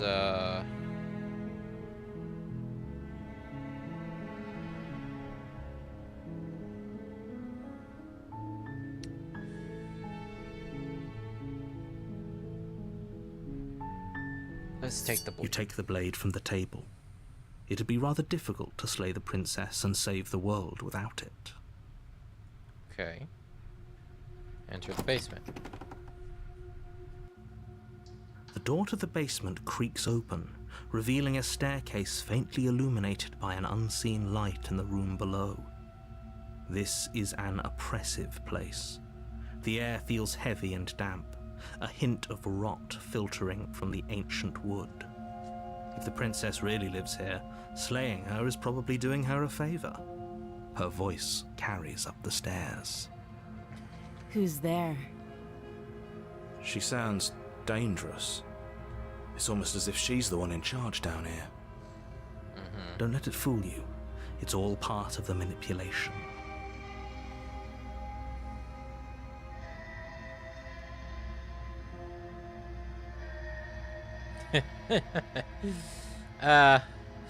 Kind of want to just checking in on you again. Screw it. Oh, it's been so long since anyone's come down here. I was starting to think they'd forgotten about me. You walk down the stairs and lock eyes with the princess. There's a heavy chain around her wrist, binding her to the far wall of the basement. She's so coldly beautiful. Is she really a threat to the world? Focus on the task at hand. And there you are. Are you here to kill me or something?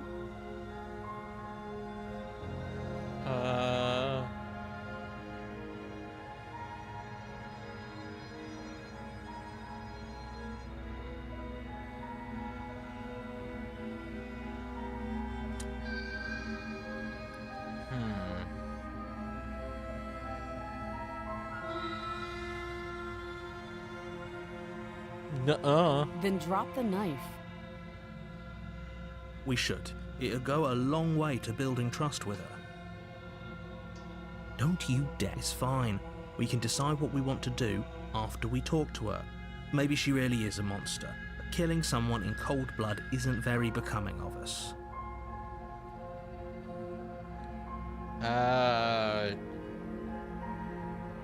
Tighten our grip. You ignore the trembling in your hands and tighten your grip on the blade. You poor thing. Your hands are shaking. Are you scared of me? Because you should be. You step forward, your grip on the blade tightening as you steel your resolve. I'm probably chained up in this basement for a reason, right? And if that knife is the only weapon you have, you'll have to get close enough to use it. So, you should just drop it. Best not to risk finding out what I can do. She's unarmed. If you hesitate now, it'll be too late. End this.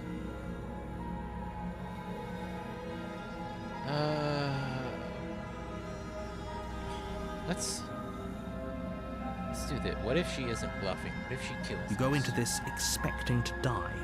You're going to die. Hesitating? Why don't you drop the knife and the two of us can be civilized with each other?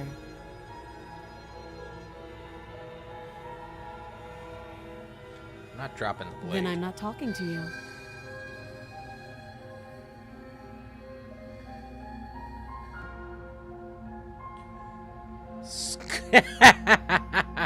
Squint at the princess while holding onto the blade. You stare at the princess, squinting. She squints back. The two of you are going to do this forever, aren't you? Squint at her even harder. Squint even harder. So does she. At least nobody's dying right now. You're going to have to make a choice. You can't keep squinting forever. Watch me. Eventually, someone is going to have to blink.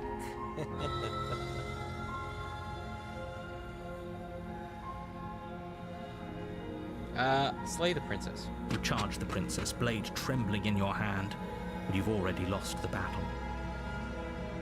She casually sidesteps your thrust before knocking you to the ground with a single blow from her elbow.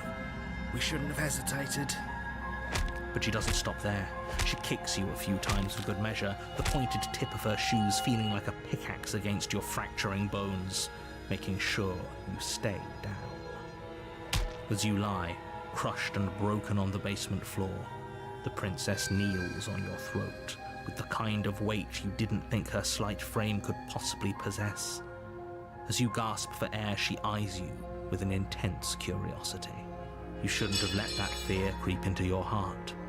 You had the upper hand, and now look at you. Is this really the best you could do? Look at you. Completely broken. I'd be lying if I said I wasn't a little disappointed. She applies more pressure, slowly squeezing what's left of your life out of your lungs. This is the end, isn't it? I mean, I'm yeah. afraid it is. Everything goes dark, and you die.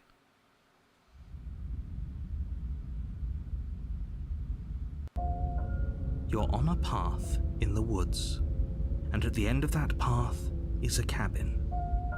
And in the basement of that cabin is a princess. Yes, we know. Deja vu. Wait, hasn't this happened already? But I died. What am I doing here? Let's proceed to the cabin.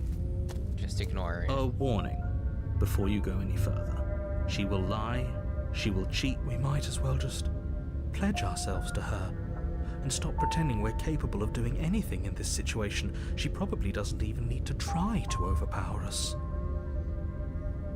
Can we tone down the pessimism just a smidge? I'm not being a pessimist. I'm just being realistic. You're being annoying. Just ignore their bickering, and whatever you do, don't pledge yourself to her.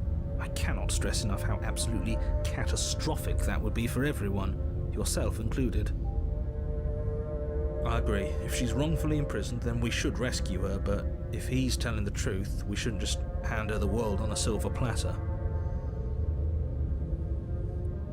Rescue her? Given the stakes of the situation, there isn't really a difference between rescuing her and pledging yourself to her. Either would be terrible. So please try to ignore both of those knuckleheads and focus on saving the world. Let's not make this harder than it has to be. If that's what Proceed you want, into the cabin. I guess I don't have a say here.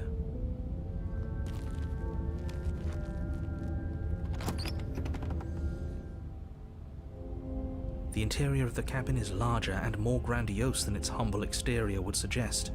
The only furniture of note is a massive marble altar with a pristine blade perched on its edge. The blade is your implement. You'll need it if you want to do this right. We don't feel small. We are small. We're not gonna ask about the mirror. We're gonna take the blade. You take the blade from the altar. It would be difficult to slay the princess and save the world without a weapon. Enter the basement. Oh. Okay, so the mirror disappears. The door to the basement creaks open, revealing a spiral staircase. Its steps almost as deep as you are tall. The smell of incense drifts up from below.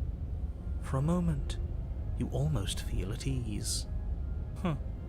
This is actually kind of nice. It's still a stone basement.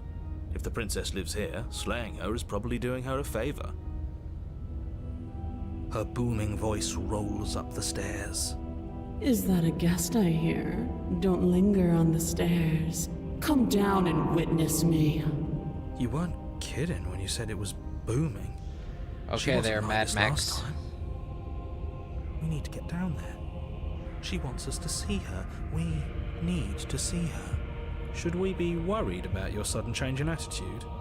Just a few minutes ago, you were going on about how pointless everything was. Now you want to go down there. It doesn't matter what that little voice says. He's not the one making the decisions. Though if his ramblings get you to the princess, they get you to the princess.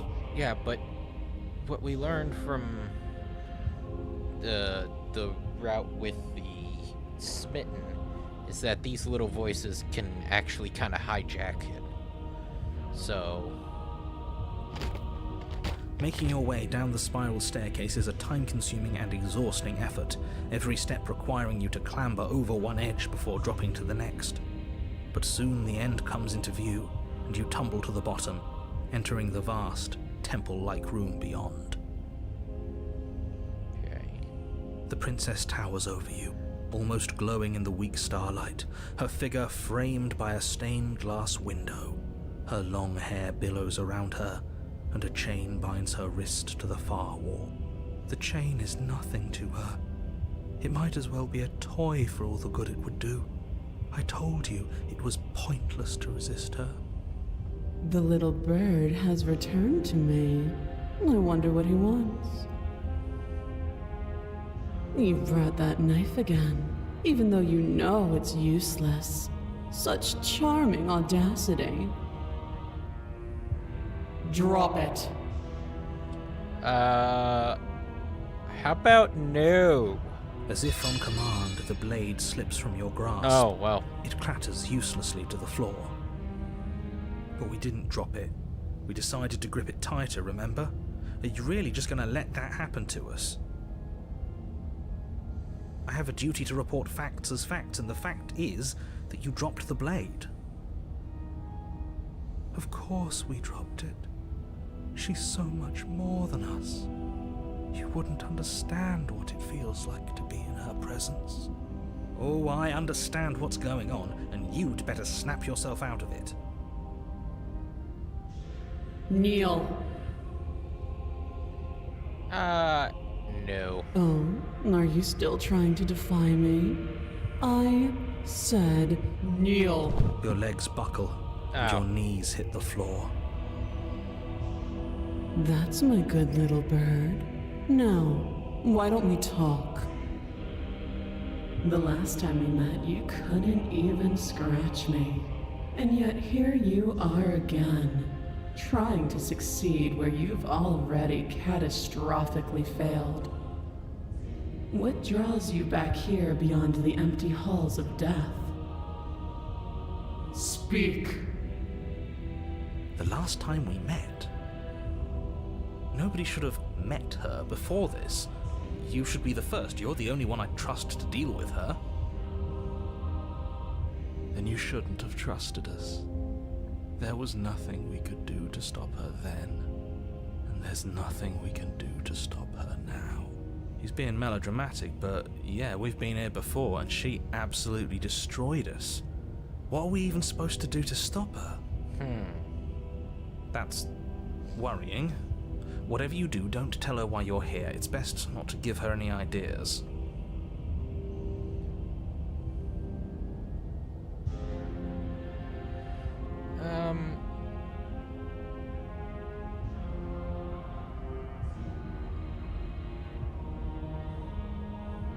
No. Perhaps you need another lesson in submitting to your betters. Pick up that needle. Do it. No objections here. As your eye falls on the blade, you feel awake. Do it is what she wants.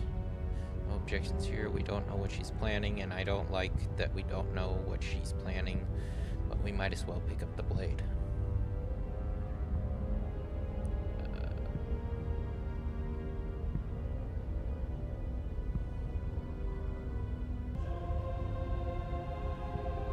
You reach forward and grasp the blade. Stand. Okay, yeah. We can do that. We were probably going to stand anyway. I hate you all so much. Stop making me do things. going to kneel here forever. You can feel a creaking tension between body and will as you slowly rise to your feet, like two foes forced into an unhappy truce. The princess eyes you with soft contemplation. The moment seems to last a lifetime, the silent anticipation of what's to come dragging out the long, painful seconds. But all silences are broken eventually. To define me is to claim we stand on level ground. We do not. You are quiet shadow, while I am brilliant radiance. Take that knife in your hand and slit your throat. What? You don't I have to agree. listen to her. You're armed. Just steel your nerves, step forward, and end this. Oh, we'll end this all right. Your hand lifts the blade and brings it towards your throat. Okay, I apologize for the unclear language. End her.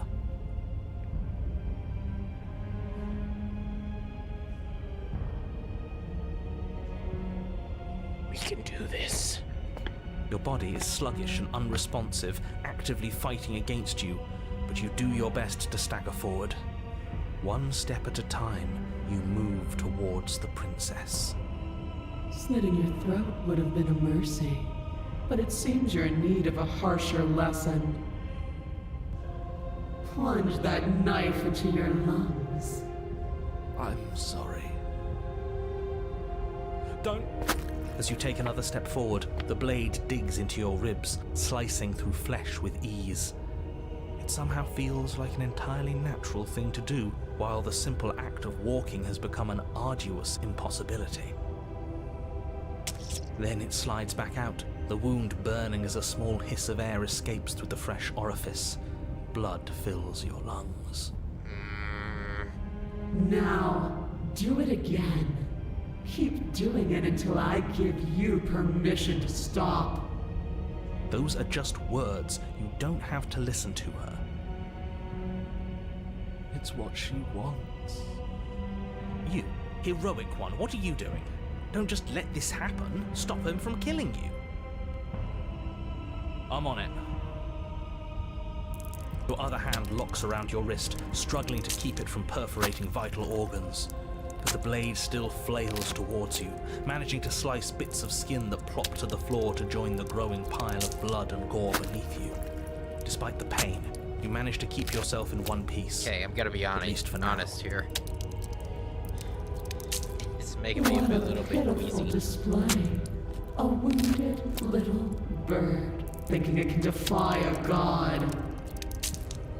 It doesn't have to be like this. It doesn't have to hurt so much. You can choose a gentle end. You can choose to leave that punctured vessel for the next. Slay the Or princess. you can pathetically struggle against yourself until the floor of this temple is painted with the bloody impressions of your futility. You continue to approach the princess, even as the repeated gouges of your blade expose bone and muscle to the open air of the basement. You know, this would be a lot easier if you gave us a hand.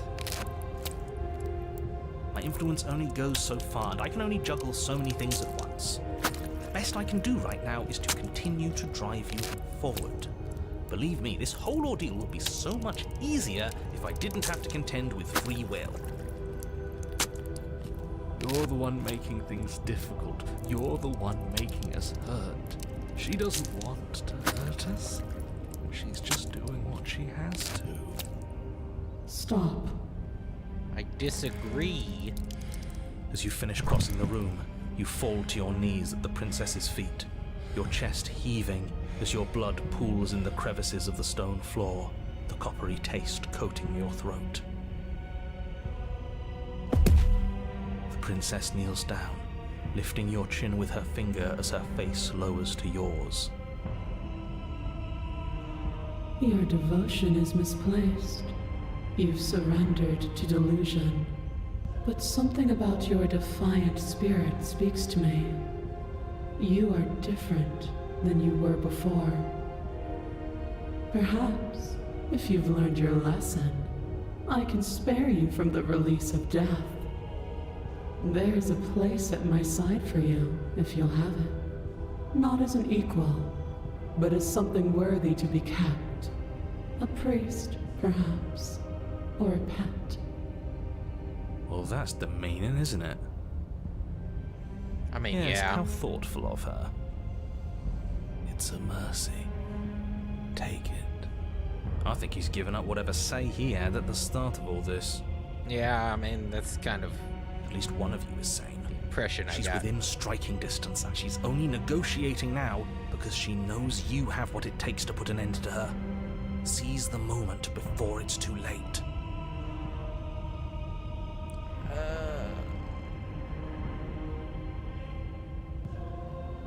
Slay the princess. Yes, though your body trembles, struggling to defend itself in the face of the princess's overwhelming will, you finally manage to break through, darting to her side before she can react. The wind of your freedom rushes through you, and you channel it into a decisive blow, stabbing into the soft flesh of her ankle and severing the tendons in an act of unyielding defiance. Yes. She falls to the floor, crashing unceremoniously to her knees. But you don't give her any time to recover. Your heart pounding with determination, you plunge your blade into her chest. As you find your target again and again, she laughs, crude emotion breaking through her once stony composure as your blade cuts her flesh. We can do this, can't we? You always could. The decision to give you this task was not made lightly. You're here for a reason. It's not too late to pick up the pieces. It's not too late to toss that blade aside and beg for forgiveness. Shut up. I can't believe you would actually strike me. You heathen! You worm! You defiler! You don't know the consequences of your arrogance! Before you can strike the final blow, the princess lashes out, knocking you off your feet. There's an unsettling wet pop as your spine breaks, numbness and pain spreading through your body. As you rebound towards the ceiling in a moment of disorientated lightness, she drives her fist into your chest. Your body is crushed as she pulverizes you into the floor, the ground itself breaking from the impact. You lie there, broken, beyond pain, unable to even see what she's done to you. But the princess is succumbing to her own wounds as well. She looks down upon her body in abject horror and disgust. You made me use my hands. I can feel myself twisting into something new, something dull, something defiled. What have you done to me? You're monsters and conspirators. I can't bear to watch this. The princess has been nothing but cruel to you. You should feel liberated by her fall. But I don't Interesting. feel liberated. I feel empty. Aside from the pain, I feel fine. She collapses to the floor. Her glassy eyes watch, unblinking, yet somehow still full of anguish and fear, as the two of you perish together. I suppose we were never gonna get a happy ending here, were we? Don't I guess? Wh- Regardless of how you feel about it, it's finally over. Thank you. Everything goes dark, and you die. The fury.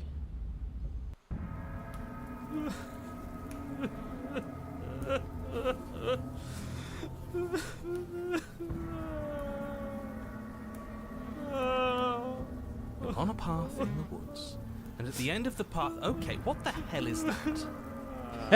I agree. I think he's upset. And what's he got to be upset about? We just killed a god. Exactly. Ooh. Heathens destroyed the most beautiful It's thing music. that ever was, and ever will be. Can't say I have much sympathy for you. She was bad for us, and you almost got us killed. You're being too generous. He did get us killed. Alright, enough chatter. Got a thing I'm supposed to do, and if you don't mind, I'd like to do it without any more interruptions. Ooh, sorry. Okay, great, you're listening. You're on a path in the woods, and at the end of that path is a... If your thing is telling us about the princess, don't waste your breath. We know all about her, and it's hardly a path in the woods at this point, is it? Look, if the world around you is changing, especially all the way out here, then that means you're nearing the point of no return. Whatever happens next, that's it. There won't be any more do-overs. So you'd better take things seriously.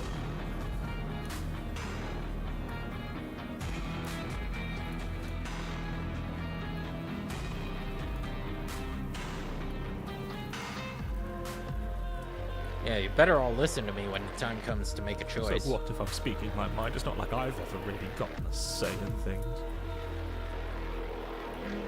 What a crock of shit. Yeah, you stabbed us last time. Repeatedly. It didn't even work. It doesn't count. We died! If you didn't submit to her, for all we know, that wouldn't have happened. It's the punishment you all deserved for not listening to her. Aside from our sulking friend, I don't think we have much to worry about. You're still the one in charge here, and I don't think that's ever going to change. Second he tries something, I'll put a stop to it. I like the stubborn. I like him. If we hit this point of no return you mentioned, then what happens? Then what happens? Have you even been listening? It's the end is what happens. Yeah, Don't but be patronizing. Is there something after the end? How am I Yeah, supposed exactly. to know? The end means finality. It's not like I can just peek on over to the other side and tell you what it's like there, if there even is a there. It doesn't matter because we're going to win. Now that's exactly the sort of mindset I like to see. Don't let yourself be consumed with self-doubt. Don't flirt with oblivion. Just focus on the present and everything will be absolutely fine. No matter what happens next, it seems like our answers are at the cabin. Might as well see this through. Good, we're all on the same page. It isn't long before you find yourself at the end of the path, staring up at the cabin on the hill. You'll find the princess within, as I'm sure you already know. End her. That's it? No final words of advice? I'd rather not waste any more time. I'm sure that any advice I'd give at this point is something you've already heard. If there's still a princess at the cabin, maybe we can salvage things. Maybe if we just grovel and apologize, things can go back to how they were before. Oh, cut it out. Yeah, I will don't you? think that's We need a to be tough possibility, right man. now. You're making it so much harder than it has to be, so stop whining. Proceed to the cabin. The interior of the cabin is a place that feels long forgotten. There was once an elegance to its construction, carved marble columns holding a high arched roof, vaulted windows letting in the weak starlight. But that is how it was. Now there is a growth that has overtaken it. A viscous fluid seeps from cracks in the stone walls, and it congeals into chaotic streaks of writhing nerves and wet clumps of living meat. That's horrible. You did this. The only furniture of note is a pulsating pedestal, a pristine blade perched on its edge. The blade is your implement. You'll need it if you want to do this right. Alright.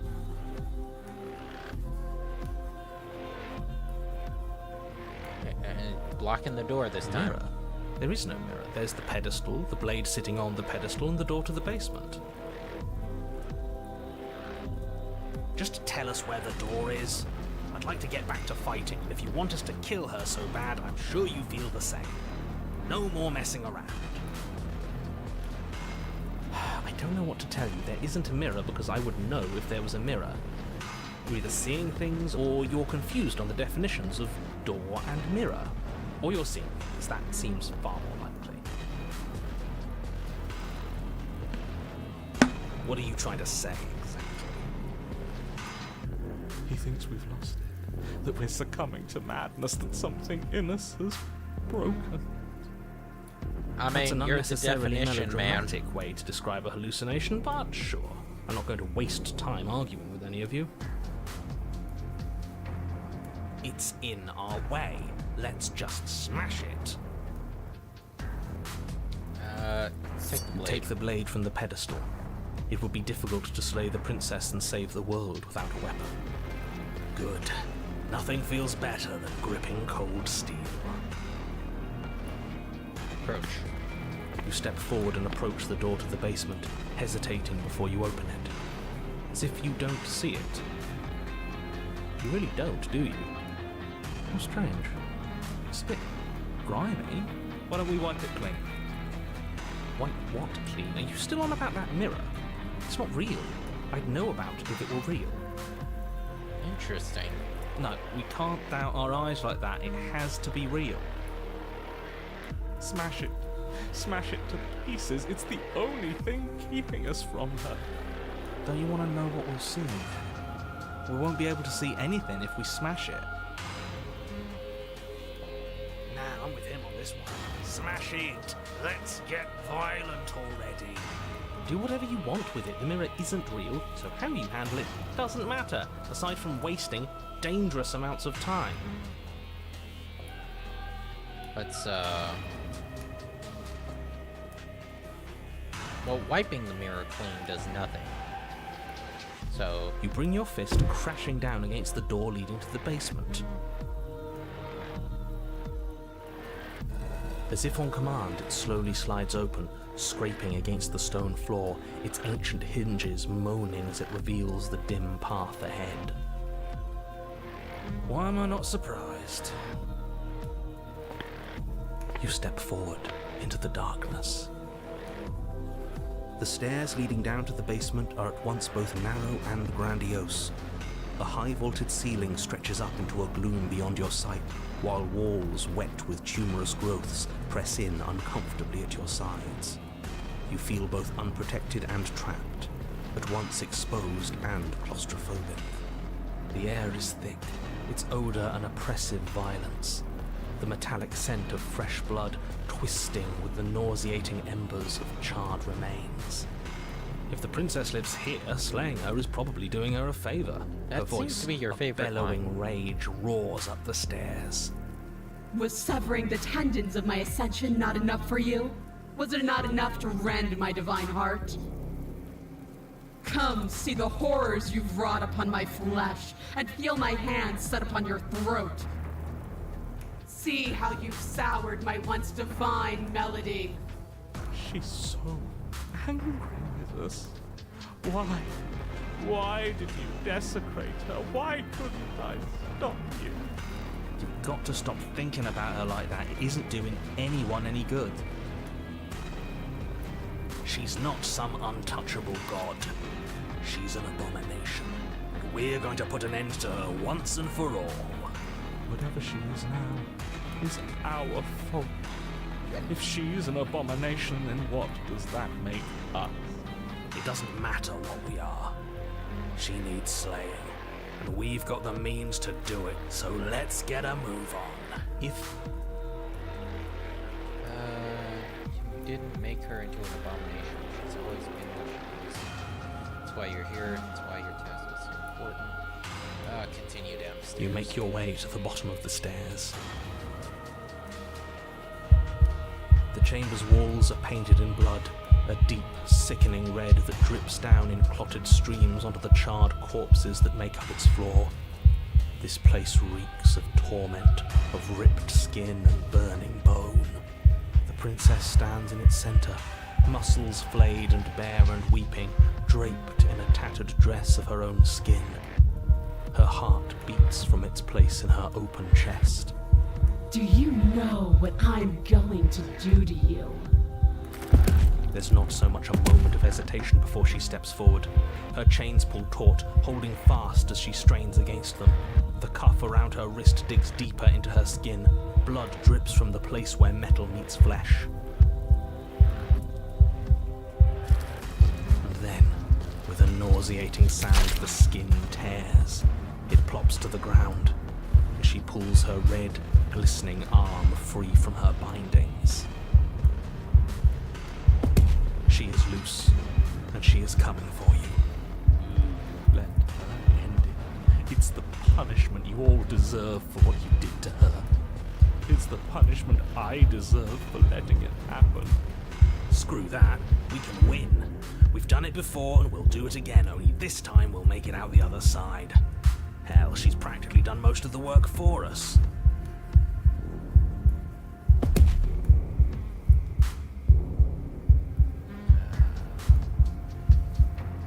I have to,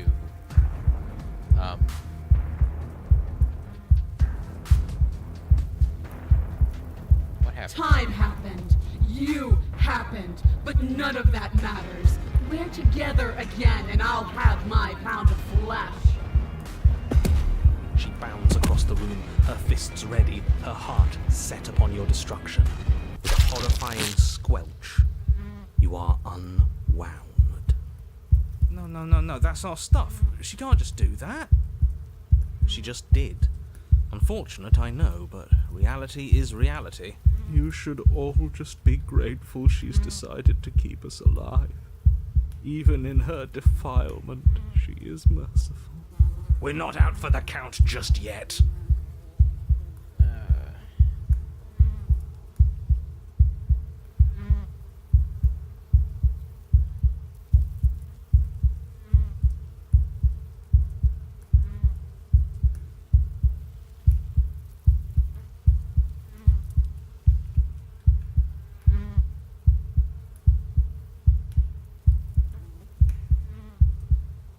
Interesting. Terrible The thing to words do. don't leave your metaphorical mouth. Instead, all that leaves you is a wet and horrible gurgling as tissue vibrates out of place. Our metaphorical mouth. You don't have the means to speak anymore, do you? How tragic. It is tragic, though, isn't it?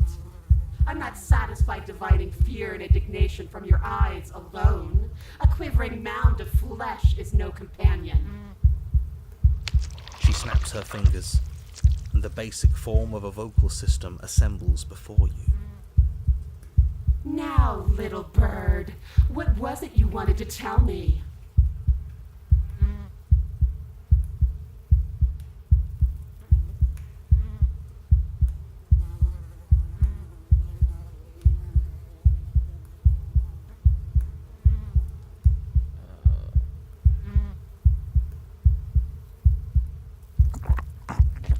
What's your end Your game? defiance robbed me of my end game. You desecrated my divine spirit and plunged me into your realm of flesh. The only thing left for me is your torment. Just submit already. What is there left for us to do?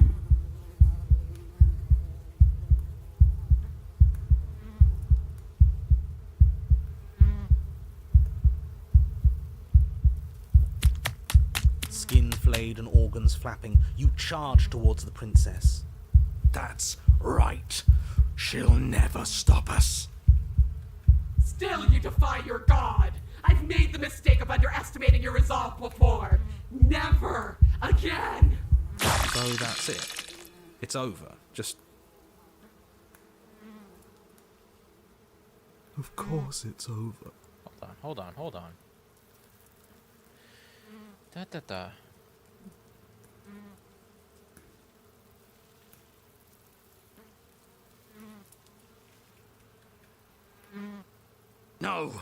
No! It's not over. We're a god killer. We've returned from death itself twice. Didn't you hear her? We're not dead. What's the difference? From many perspectives, there isn't one, but functionally, that is, from your perspective, the difference is massive. You are entirely laid bare, spread to each corner of the room, yet you are wholly aware of the state you're in, incapable of movement, but entirely capable of perception. In fact, perceiving your state is the only thing you can currently do. You are preserved, perfectly, in the amber of her torment. We're more than this. We've lost bodies before. We just have to lose this one and make another.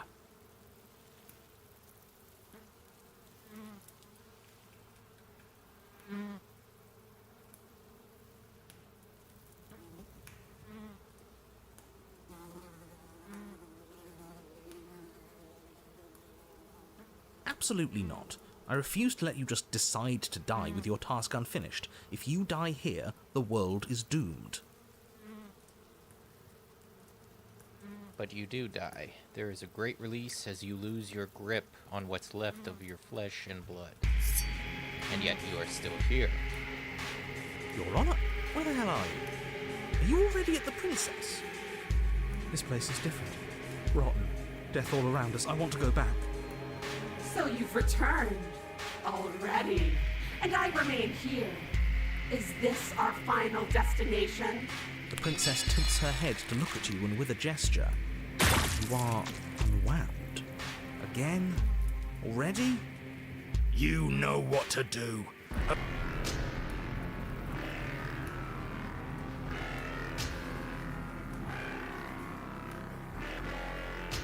Die again.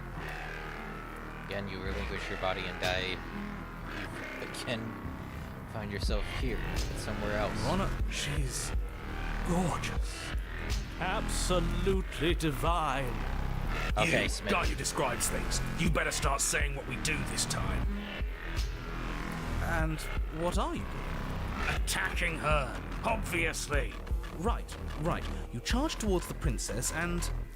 There is no spark in you, only matter devoid of life. Again. Again. Let yourself go and you are living once more. On a path. We are not on a fucking path. I have no idea where we are. We're in the middle of a fight, so act like it. So you are. Okay, you dive towards the Princess and... We're unwound? Yes. Her head swivels creepily on her neck, fire in her eyes as your body unravels with blinding pain. No. Again. Again! You have no body. You exist. You are reborn. Your Honor, No time. You narrate now. yes, of course. Pristine blade grasped firmly in your hands, you fly towards the Princess before she can turn to face you. You might actually do it this time. I can feel that body of yours slicing through the air. How many more times will I have to scatter you?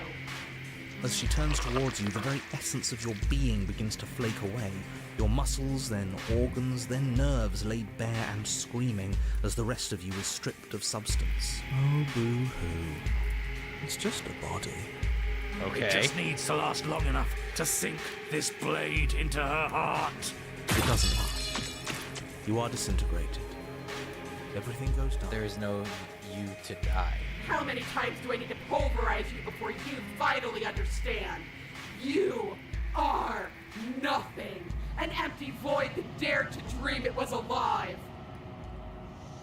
That feels right. If we're nothing, then why are we still here? Because we always have been.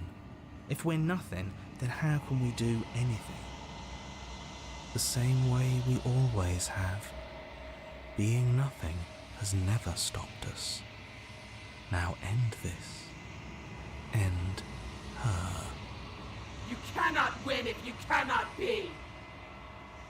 End this. A force races towards the princess's exposed heart. Threads of texture pulled from an all-encompassing nothing. How? I've scattered the atoms you clung to and there is nothing there to find. You can't exist. The threads pierce her heart and cradle her spirit. It's over. Oh, I think I understand you now. I'm sorry. I didn't mean to do the things I did to you. I don't think I knew what I was doing. She sounds genuine. They always do in the end. It's cold, but I'm going to be okay, right? Sounds like she reverted back to...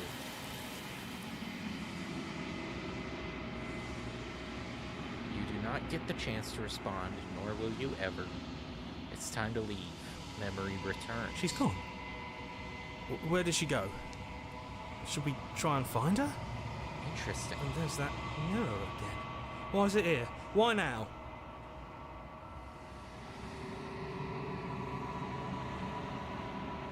Of course you're scared. This is the end for you, but it's not the end for me. It's going to be okay. Just trust me. We've been here before, and you always get scared. But it feels so bad. Like looking into it right now is going to be the end of everything. Screw the mirror. We just need to find the princess. You don't.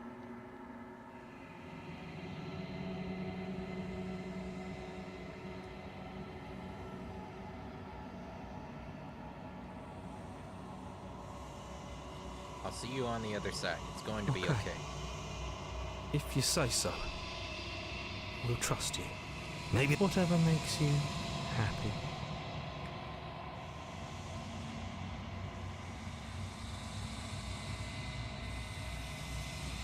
Approach the mirror. You approach the mirror. Gaze into your reflection. Silence as you reach forward. They're gone once again. The mirror always makes them leave, but you need to see what's in it. You've grown. Interesting.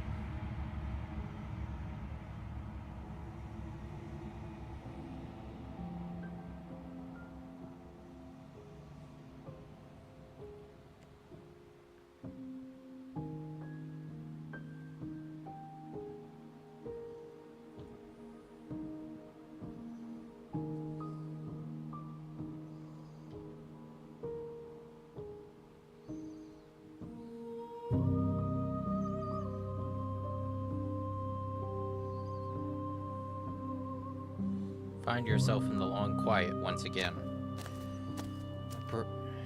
Head to the cabin. You're at the cabin. Approach her. Flickering lights and empty cityscapes become pockets of vitality and movement. I am more than I was before. Whenever you are ready, I will wipe your slate clean once again. Kinda want me to speed run this, huh? What are you... How much have you changed?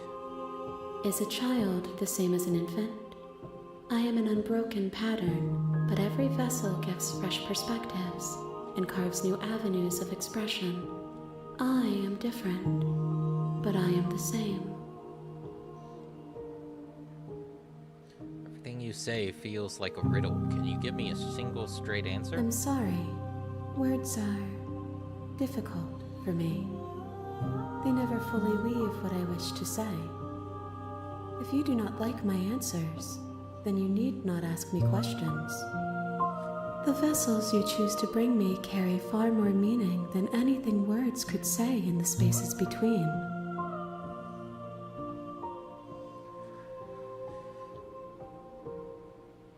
What does it feel like to change this?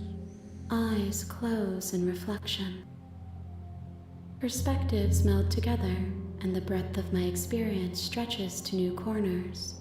There are contradictions, conflicts in my nature, and there are familiarities that bind everything together.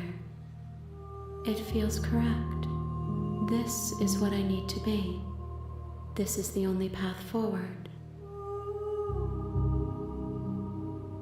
Don't think I haven't noticed that we've moved on to part 2 of The Long Quiet in the soundtrack. Is it The Long Quiet? I definitely know that it's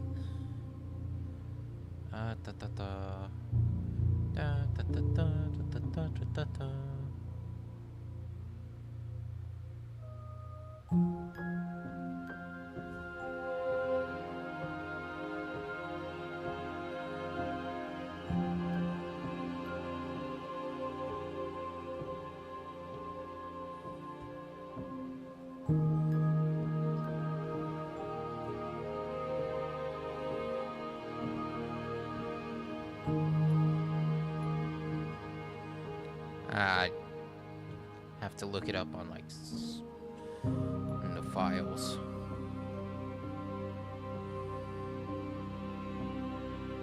Actually.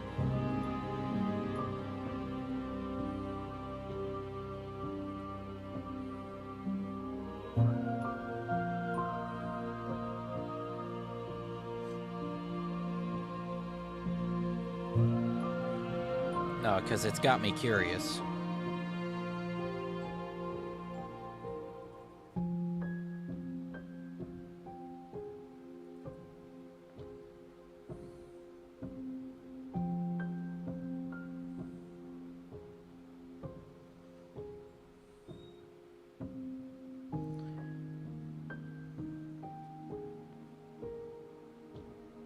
No, I'm sorry. The Shifting Mound.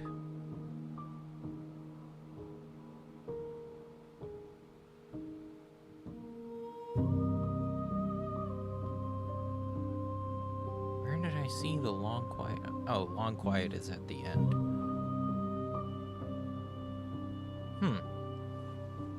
Interesting. Okay, back to the game.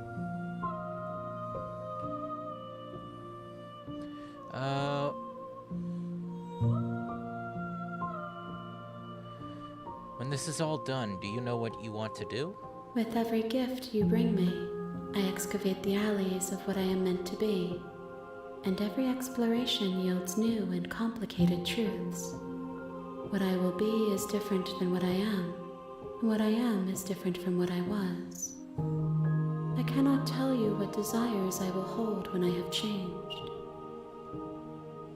But in this moment, all I want is to know myself and to know you. Okay. When I go back, it's as if an invisible wall closes around me. Why can I not do the same things I've done before? Those paths lead to worlds you've already seen, and to perspectives I have already made my own.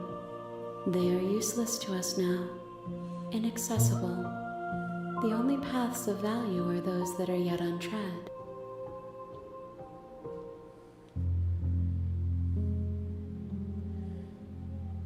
You have been kinder to me than anyone else I've met. Thank you. You kinder to me than anyone else I've met. Why? Yeah, why? Why wouldn't I be kind to you?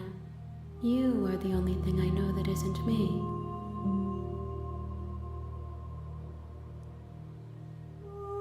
What do you want me to bring you next time? Gifts aren't what someone tells you to bring them. My joy is in seeing what you choose. There are no wrong answers, and every perspective illuminates my shadows and shares new secrets. Okay, do you have any thoughts on this vessel? This one is desecration. She placed the weight of her agony on you, yet it is she who unwound herself. There is passion and empathy buried under her unfeeling skin. She will make for a weathered heart. Okay. Do not mourn her. She has finally found peace. Interesting. So each version is looking for something. At least that's what it feels like. So you don't have any preferences on how you'd like to change or grow? My preference is for you to show me what you would like me to see. I cannot know the ways I wish to grow, for I have yet to feel them. It is you who guides me down the thin trail of perspective and memory.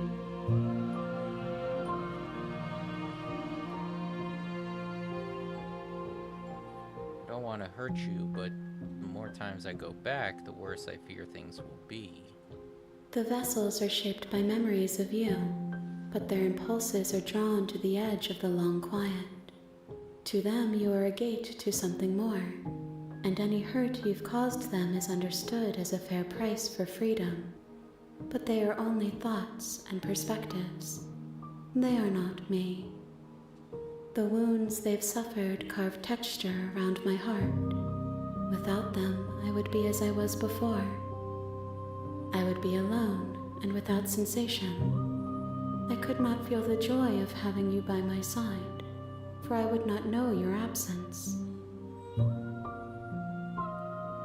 How many more vessels do I need to bring you? If I am to be an ocean, you have nurtured me into a pond. My waters are shallow and murky, and I yearn for more perspective.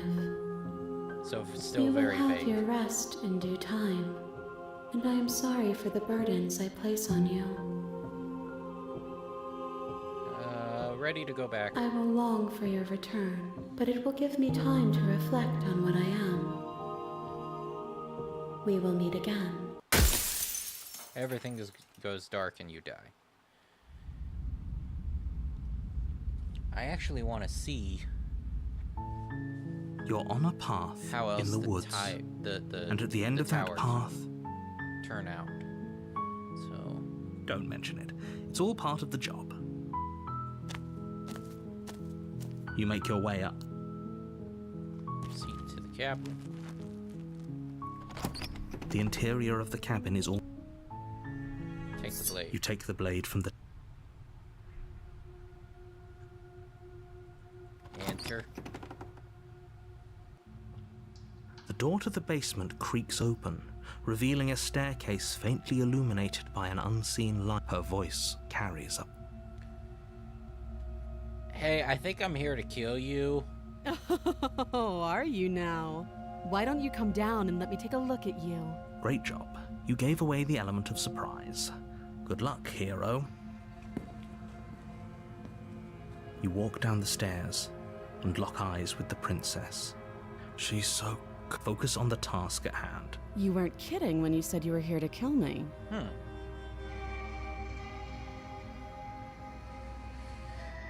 Hey. Yeah, it wasn't a joke. I know. You brought a knife with you and everything. But you don't have to try and kill me. You could always toss that scrap of metal to the ground and give the two of us a chance to talk things out. She makes a compelling point. What if we didn't kill her? What if we just drop? Don't you dare. It's fine. We can decide. Tight. You ignore the trembling in your hands and tighten your grip. I'm probably chained up in this basement for a reason, right? I'm not dropping the blade. Then I'm not talking to you. You stare at the prince. You squint harder. even harder. So Slay. doubt, unfortunately, clouds your thoughts as you attempt to run her through. A moment of distraction and hesitation is all she. It feels like you've been hit with a sledgehammer. Holy shit, that hurt! Though she's unarmed, the shock of that first strike is enough to stagger you, putting you and the princess. Your blade slashed. We can still turn this around.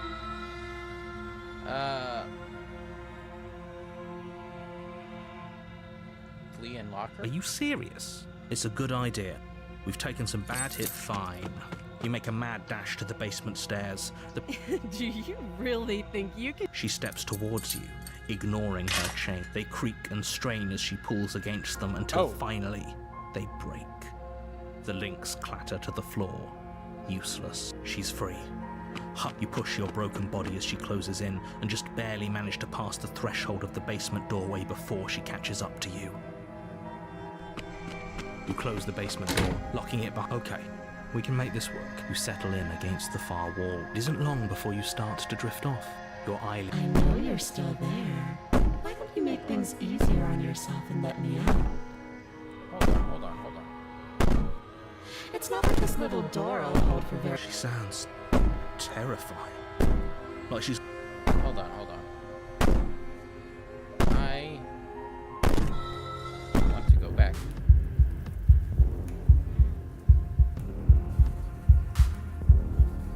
No, I don't care about your words. I care about getting. She bounds across the room. No, that's our. You should all.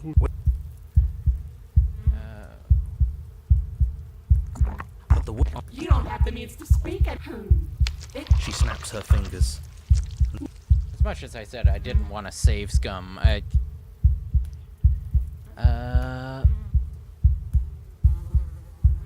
Actually, let's take a look at this. Hurting each other. You've already taken my capacity for pain. You're the only thing left that hurts here. Just submit.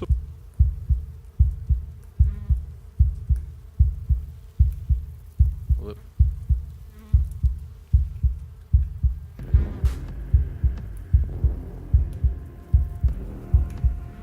Wait, what?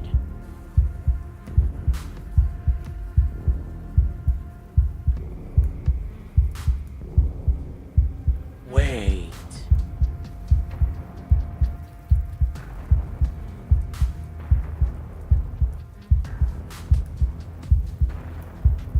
No. Horrifying. No. We're not out for. Oh, You don't have the means to speak. she snaps her.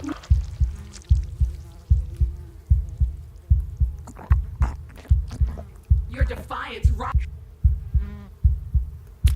That's. Still you defy. Of course it's over. Absolutely not. Okay. Okay.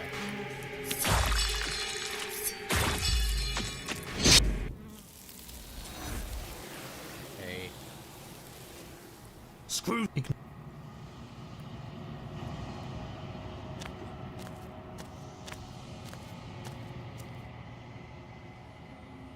Alright. Ready to go. Proceed. Take the blade. Enter. Just checking in. Nuh-uh. Tighten your grip. I'm probably. Not dropping. You Squint. Squint harder. Slay.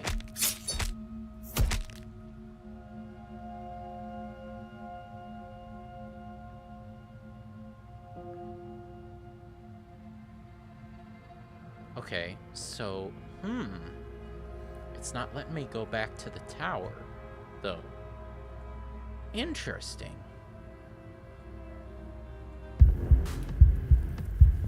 No.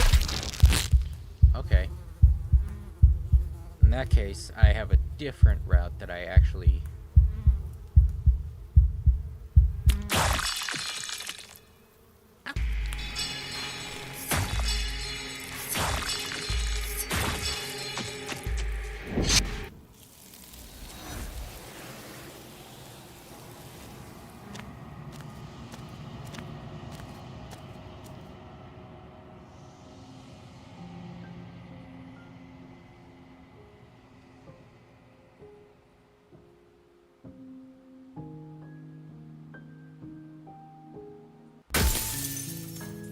Okay.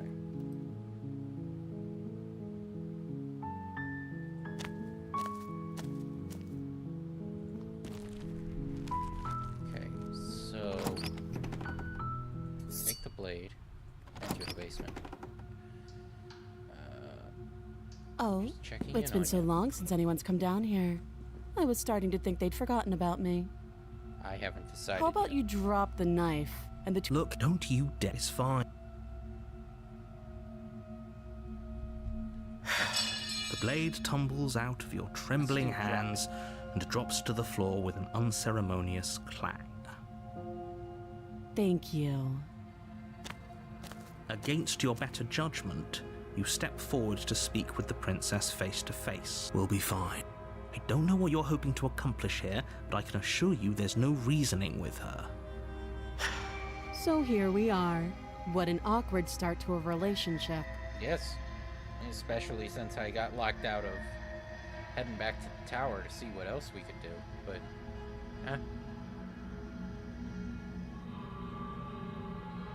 yeah, it's pretty awkward. I know. I just said that. Now why are you here to kill me?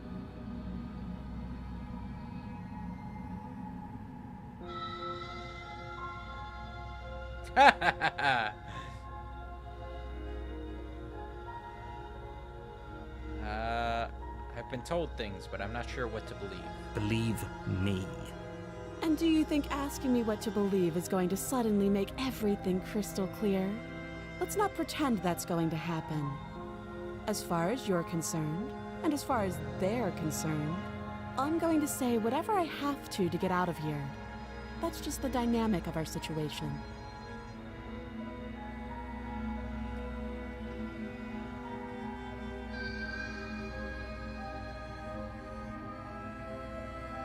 You know why I'm here. Do you?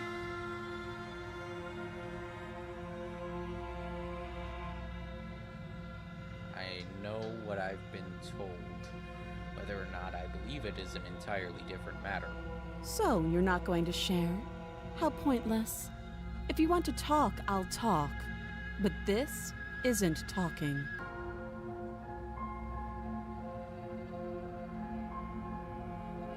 What's your name? She hesitates before answering. You can address me as Your Royal Highness, or Her Majesty. Any honorific should do, really. Note the lack of detail. You can't trust her.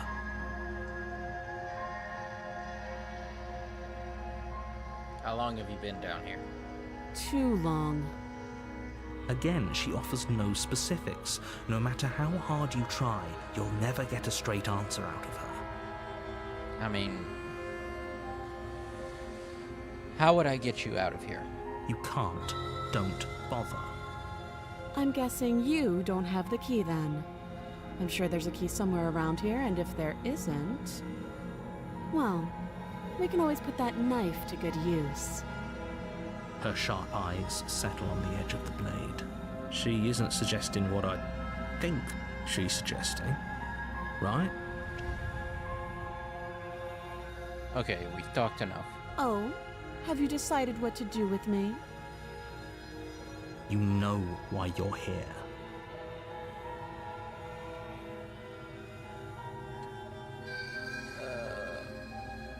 I'm getting you out of here. Oh, you have to be kidding me. You walk up to the chains binding the princess to the wall and give them a tug. They're large and heavy, far too solid for you to even imagine trying to break them apart. If you don't have the key, maybe you should go looking for it. I'm sure it's some... Doubtful. Whoever locked the princess away down here intended for her to never see the light of day.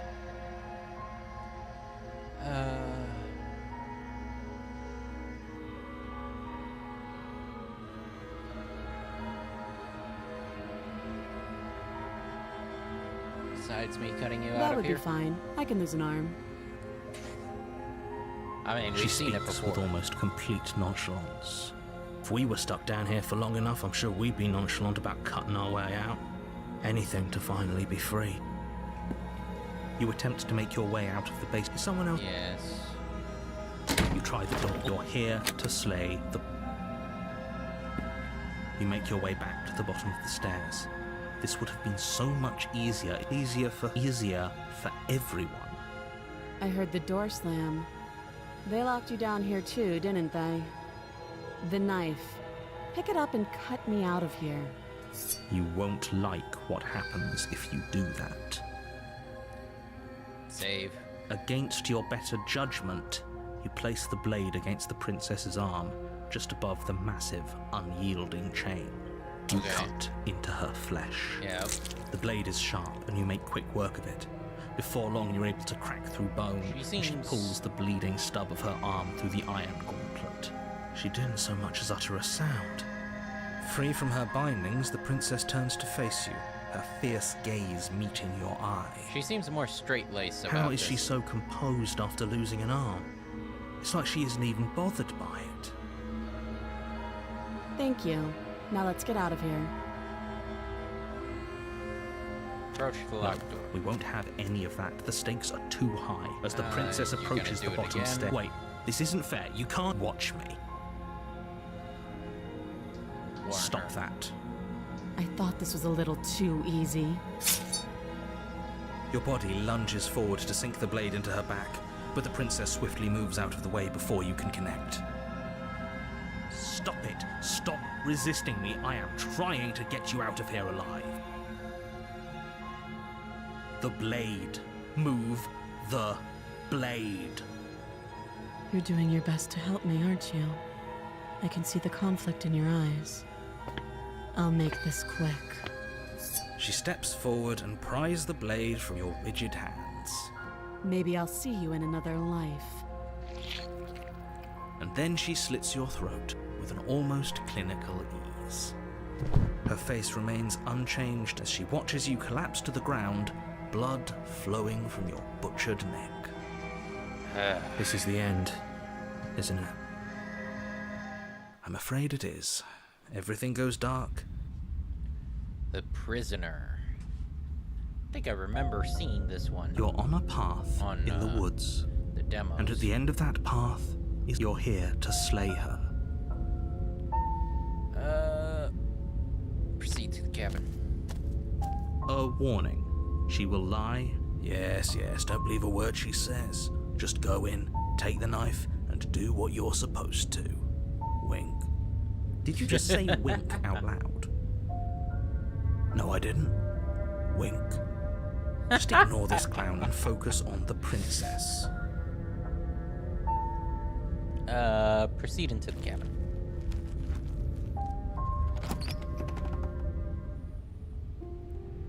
The interior of the cabin is less a cozy woodland retreat and more like a dungeon.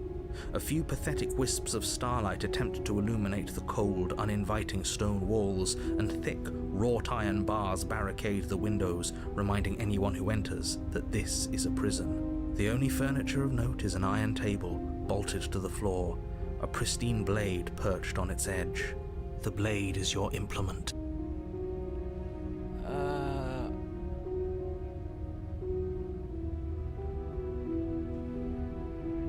Let's, save.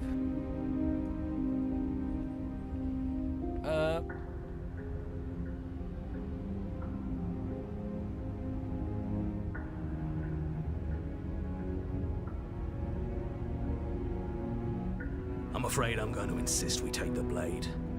We're in a dangerous situation and I'm not letting us go down there without a weapon. Okay. Are you sure? What if she, I don't know, turns it against us? Which I'm bringing up in a purely hypothetical manner. Yes, I'm sure. Turns it against you? She's a prisoner here. She'll only be able to turn it against you if you give it to her. Which you won't be doing because she's an existential threat to the entire world. Okay, I'm trusting you.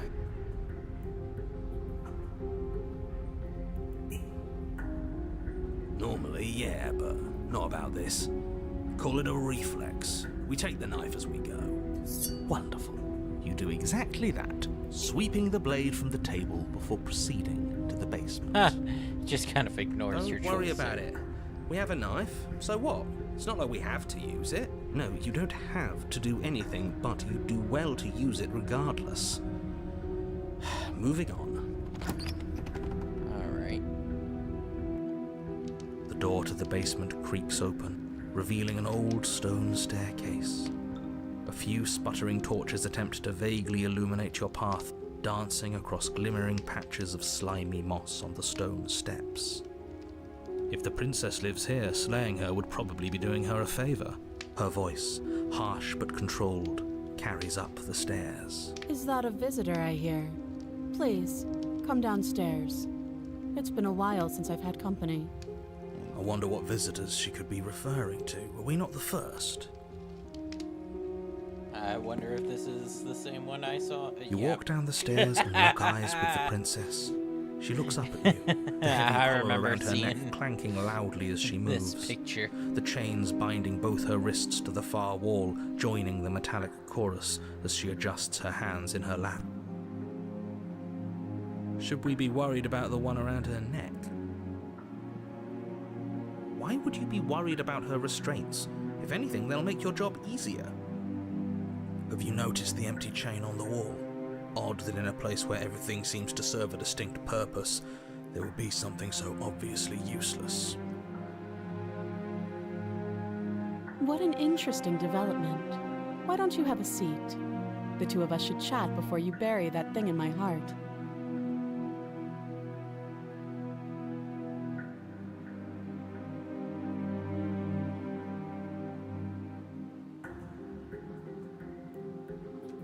Interesting.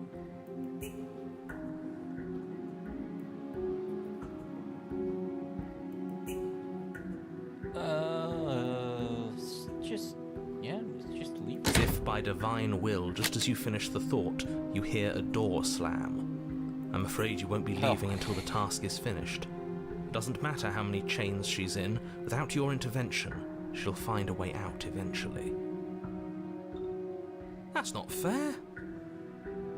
Unless you deal with her right here, right now, she will remain an existential threat to the entire world. What seems unfair to you is So it's not even safe to think. I see how it is. How surprising. They locked you down here too.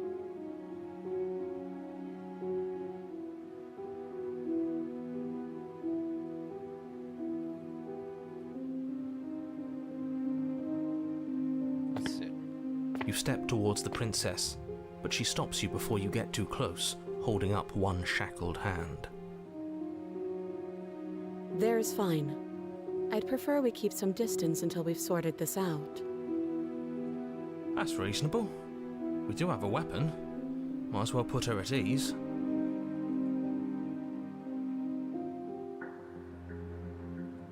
You do as she asks and sit on the floor, still a good distance away from her. Thank you. Now, what are your intentions for me?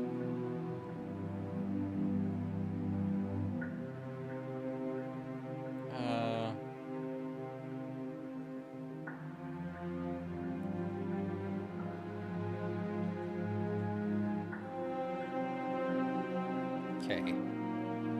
Seems I don't have much of a choice. Sorry doesn't cut it. I am not a damsel to be helplessly murdered.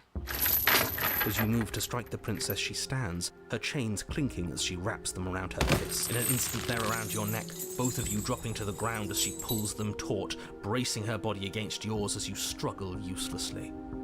Drop it, or you die. I thought this was going to be a safe move, but she's going to kill us. Just listen to her. Do what she says. How many times did I warn you she's not to be trusted?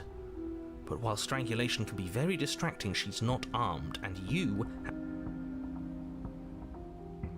steel your will and refuse to give in to the princess's demands, ignoring the stars dancing in your eyes and the screaming of your starved lungs. You strike. You fumble your first few attempts, only making surface-level scratches and gouges as your arm flails forward, barely able to obey you. But a single focused blow was all it took.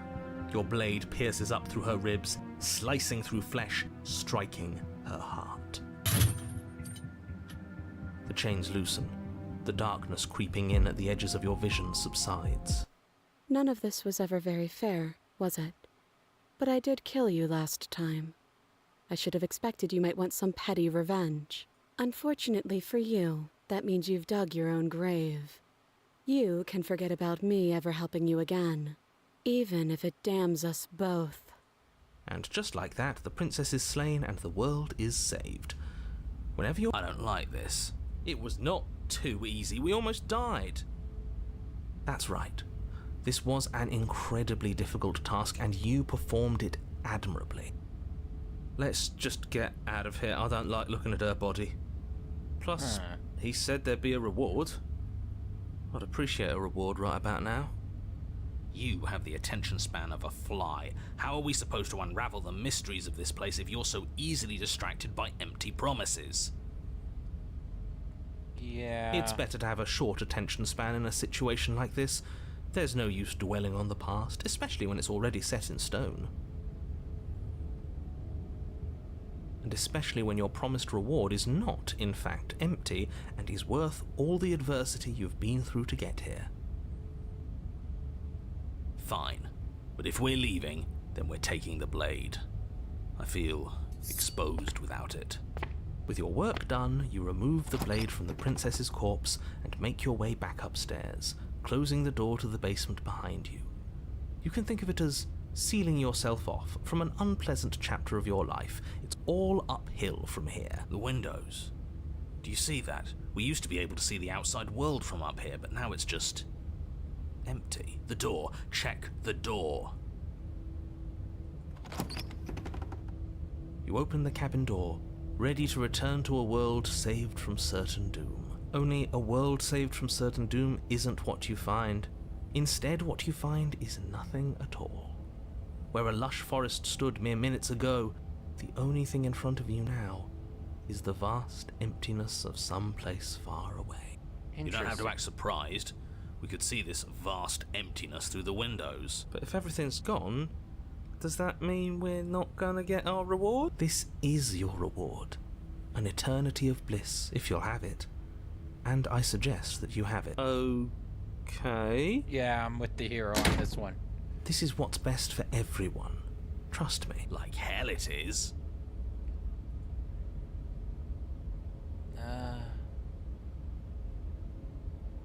What's done is done. And there's no going back now. Time passes. You can't be sure if it's days, or months, or years, or even decades. It's all a wonderful, boring blur. You've never been happier. Decades? No, it can't be decades. We can't go along with this. We can't let him win.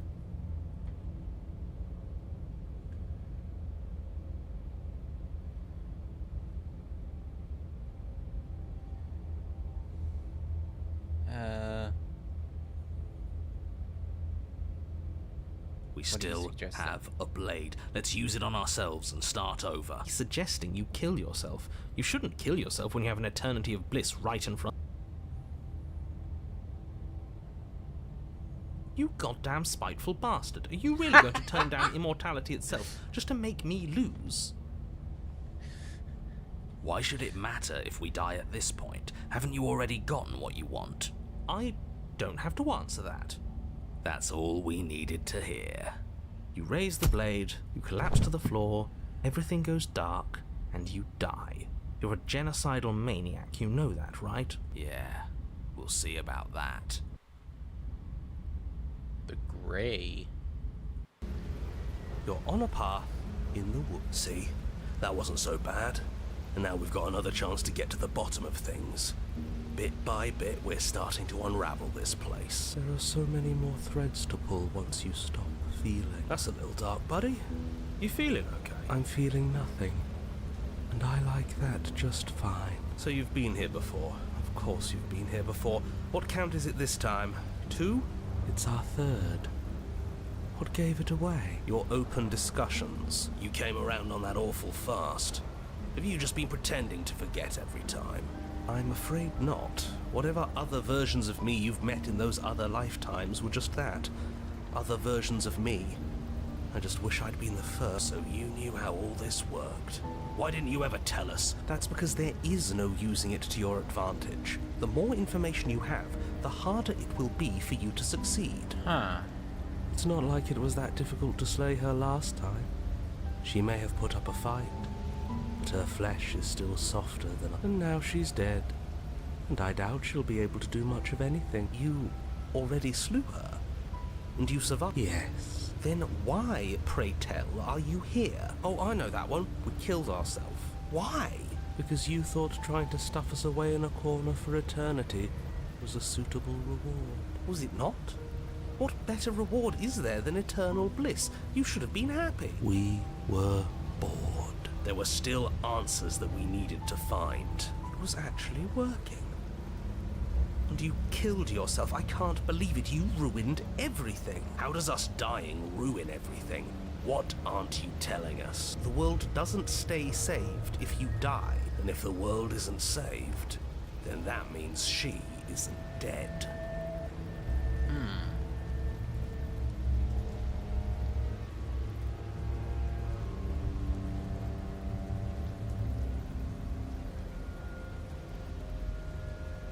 Okay. Let's load.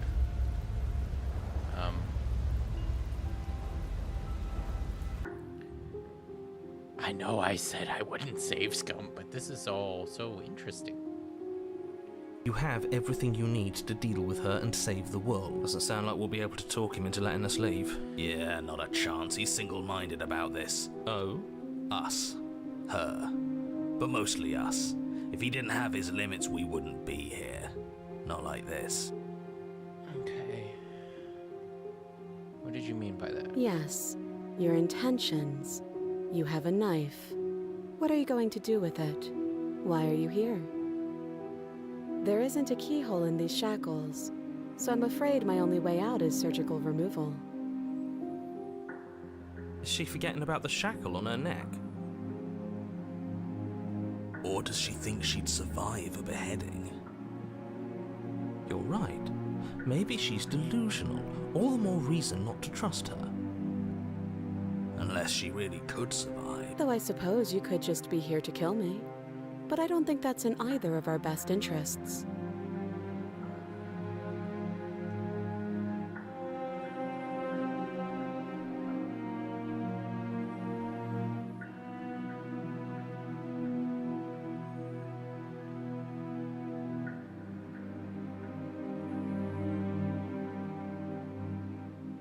You know what? No.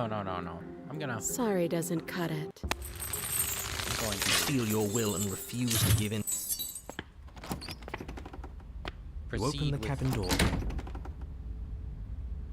What's done is done. I keep second-guessing myself because this is so...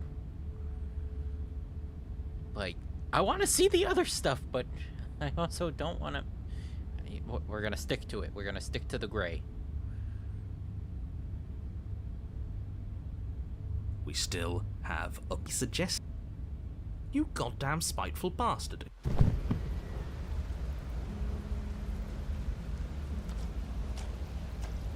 I'm sure you've already heard my words of warning in one of your past lives. You've already managed to slay her once, just... don't muck it up this time, alright? What we do is entirely up to us. And we have all those mysteries to unravel. Isn't that right? You aren't here to solve a mystery, you're here to save the world. That's what you say, but how can we be sure? We can't be sure of anything except what's right in front of us. Okay, but we should care about the fate of the world. Why? Because we should. I don't know. It's important. Is it? Yes. I think. For all we know, the world you're talking about isn't even real. Of course it's real. Where do you think you are? Somewhere else? Maybe we are. This is horribly unproductive. The cabin and your extremely important destiny await. Proceed into the cabin. Okay. As soon as you enter the cabin, you're struck by an overwhelming scent of decay, of mold and death and stagnant water. The once stately wooden building is bloated, its beams dripping with a black ooze of putrefaction, all but the exterior stone walls warped beyond recognition. It must have been beautiful once, but in its ruin, it is beyond repulsive. But you're not alone.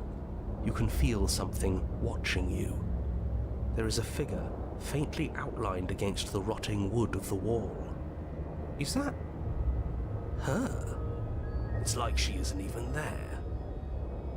See? We killed her. You're right. Maybe she doesn't reset like us. She certainly doesn't look the same as she did last time. Before you can make a move, the figure is gone, vanishing behind the door on the far side. The door at the end of the room, but there isn't the mirror. Is this some kind of joke? Did you all plan this out before dying? There is no mirror. There's the door to the basement, the table, and the pristine blade. Huh. That's strange. There's supposed to be a pristine blade. Why isn't there a pristine blade? Maybe it's gone because we've already killed her with it. But we had it with us when we died. And besides, everything else has reset. Why wouldn't the blade have reset too? Maybe it's because we've already explored that avenue. We've seen what happens when we slay her.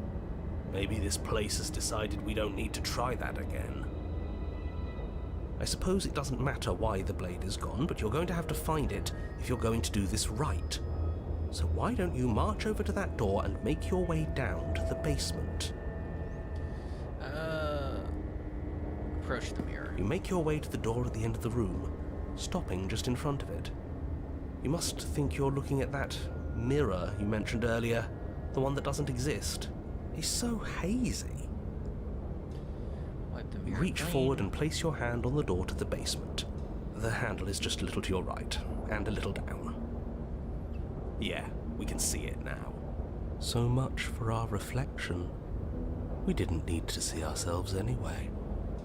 I'm much more interested in seeing other things. No way left to go but down. Enter the basement. The door to the basement groans open. The air is foul and wet, so thick that you can almost feel it settle onto your skin in layers of grime. The stairs are coated with slimy algae, the wood rotted through in places, reeking of fetid vegetation. A wispy figure watches you from the bottom of the stairs, face veiled in shadows, legs submerged up to her shins in dark waters. There she is again. Barely. She's just an old memory. Your eyes lock for a brief moment, then she vanishes around the corner.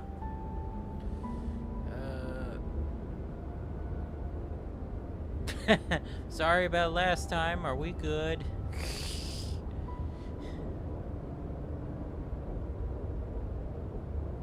You receive no response. Do you think she's upset with us? I don't like being here unarmed after what happened last time. I feel so exposed. She doesn't seem fully there. I'm not sure she's even capable of being upset. You aren't helping. Are you scared of a little ghost? What's she going to do? Look at us until we feel bad? She can look all she wants. It won't do anything. Proceed down the stairs. As you descend the final step, the form of the princess comes into view. A bloated body floating face down in slowly rising waters. Her wrist still bound to the wall by a heavy chain. This cell is a dark and isolated place, with not so much as a window to allow starlight to penetrate the gloom. See? She's dead. She's not just dead. It looks like she's been rotting. So killing her does stick. Mostly. But if she's dead, then what are we supposed to do? She isn't dead. You clearly just believe she is. Her corpse is floating right in front of us. You can stop it with the mind games. I mean, yeah. If she's dead, then do we even have to do anything? How can she be a threat to the world like this? Your thoughts are cut short by the sound of a slamming door and a clicking lock. You turn to see the shade of the princess staring down at you from the top of the stairs. So that's where the blade is. It's already in her heart. And yet she isn't dead. She is dead. Have you never heard of a ghost before? Oh, for the love of... Can we not waste time arguing over the semantics of what is and isn't dead? She is clearly conscious. She clearly just slammed the door on you, and she clearly has a weapon. Your pristine blade sticking out of her chest. This is extremely bad. Catastrophic, even. Yeah, dead or not, what are we supposed to do about her? Slaying, or destroying, if we want to be a little more death neutral, seems off the table. Yeah, this is tricky. But let's talk to her. See what kind of information she has that we don't. But she hasn't said anything. Are you sure she can talk like this? Bold of you to come back here after what you did.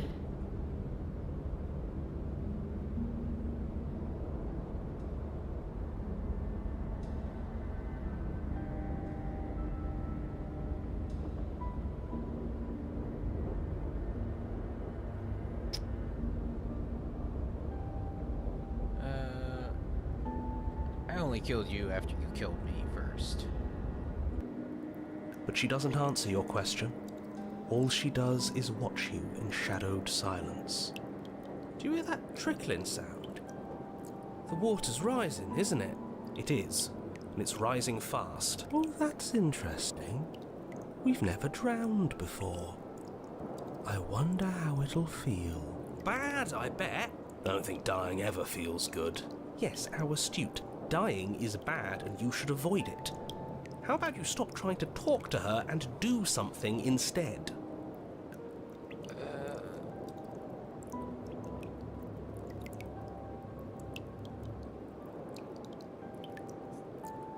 This about last time. Sorry, can you let me out? Pathetic. The water is rising faster now. It's flowing in from some unseen place, and judging by the height of the algae on the stairs, it has no intention of stopping anytime soon. You feel it creeping up your back, so cold that it steals the very warmth from your flesh, leaving a smothering numbness in its place. Are you really just going to stand there and let yourself die? Yeah, let's think. Where is it coming from? It's coming from some unseen place. Does it really matter where it's coming from? Because I can feel it rising. I don't think we have much time to sleuth. Yes, it matters. Maybe we can find a way out. Maybe we can figure out a way to make this work. This is just a puzzle. We could... Some things aren't puzzles to be solved. Sometimes. Yes, most people are doomed. But in case you need reminding, everyone will be doomed forever.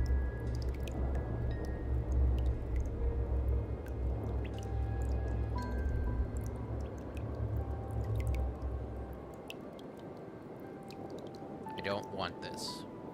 If this is how you're choosing to spend your last breaths, I won't stop you. But it won't make any difference. The water is up to your chin. You lose your footing, bobbing helplessly in the putrid flood pool. Suddenly, the door to the basement is thrown from its hinges as one last massive wave of water comes crashing down, sweeping you up in a powerful current. You're bashed against the stone wall. You come to a moment later, suspended in darkness, disorientated, only aware of the surface of the water and the emptiness above.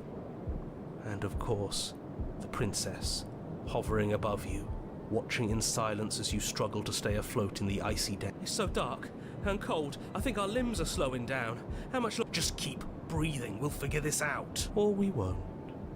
It doesn't matter either way. But you don't have time to figure anything out. Something cold and clammy wraps around you're dragged under, only able to take one last hopeful gulp of air before your head is plunged into the freezing depths. As you sink below the surface, you see it. Or rather, you see her. The body you found floating when you first arrived, its hand is locked around your ankle, the heavy chains pulling you both down into the unfeeling, suffocating nothingness. I get it.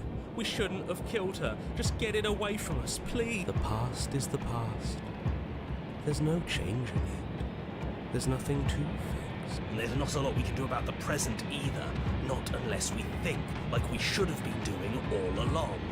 But there is no thinking as you drown. You desperately try to pull yourself back to the surface again, and again, and again. Your icy limbs flailing desperately against the grip of her rotting corpse. And all the while her ghastly figure stares down at you, expressionless, as unfeeling as the weight around your ankle. Your lungs filled with water, the same your mind filled with blood. In the end, we're not so different.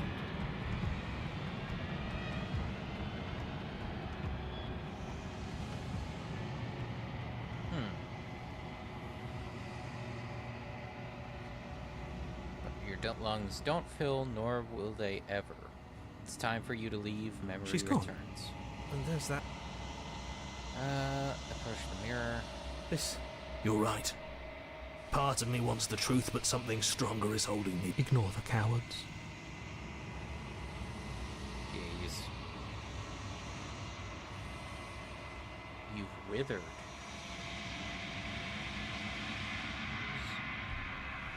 Find yourself in the long quiet once again. Proceed to the cabin. You are at the cabin. Approach her. Well, that was an interesting I am one. a growing chorus of contradiction. A mass of tides ebbing and flowing all at once in more directions than my attention can bear to hold. To look at any one is to shift them all into something new, and to look away is to reshape them yet again. All of me is changing, and yet the rest of me is still the same.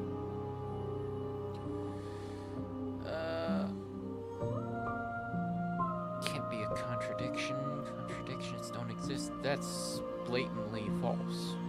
How can you stand to be a contradiction? As easily as you can stand to be you.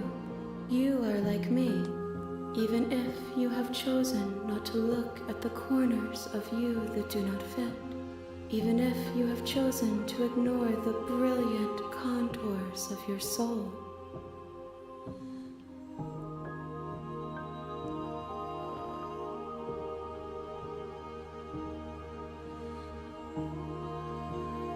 It doesn't matter how many times I go back, at least one of us always hurts the other. Doesn't that change you? Doesn't that make you It worse? changes me, but it doesn't make me worse, nor does it make me care for you any less. Does it make you worse? Do you resent me?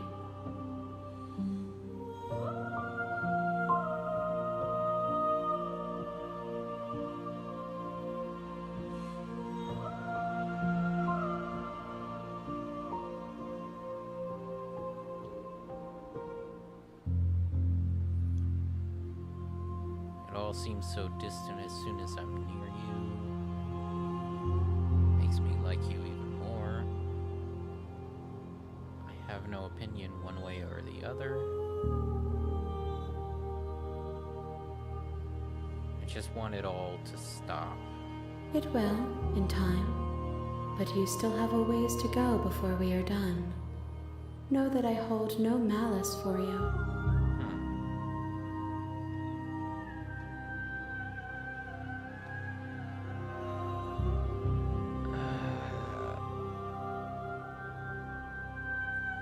What do you think of this vessel? This one is guarded sorrow. She saw herself as alone, but in the end had the courage to share with another. She will make for a deep heart. Do not mourn her. She has finally been heard.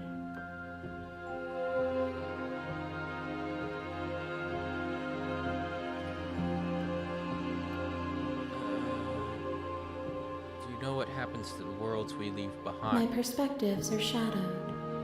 You have seen what I have seen, just as I have seen what you have seen. The angles of my vantage do not offer me hidden truths, and my attention is turned inward, except when you are here with me. Perhaps this will change when our work is done. Okay, so she basically just said, I don't know anything more than you know.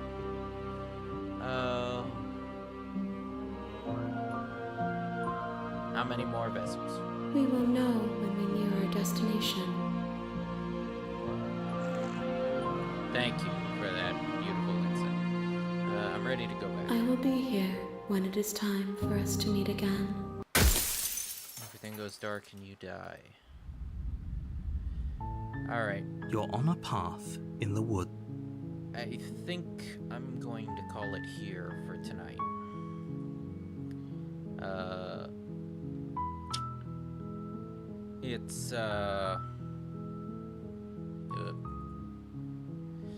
It's an incredibly interesting game, and yeah, I've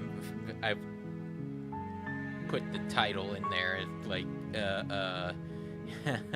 ReZero, the visual novel, but it's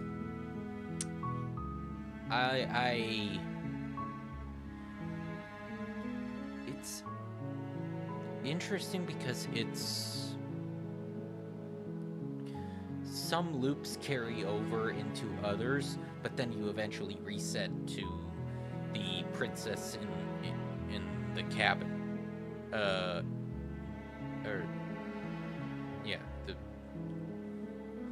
chapter 1. But it's like your loops do have consequences for the subsequent loops, but it eventually ends, and then you come back, and then you're locked off from other loops.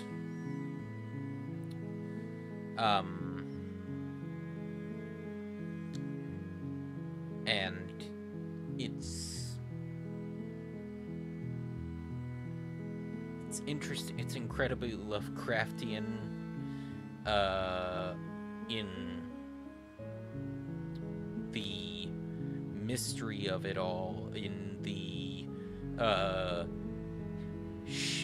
shallow creeks from oceans in how she is presenting herself with the many arms, with the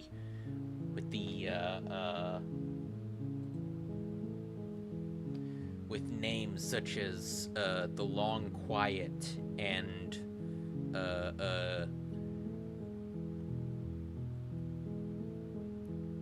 it's and particularly with always returning to a cabin.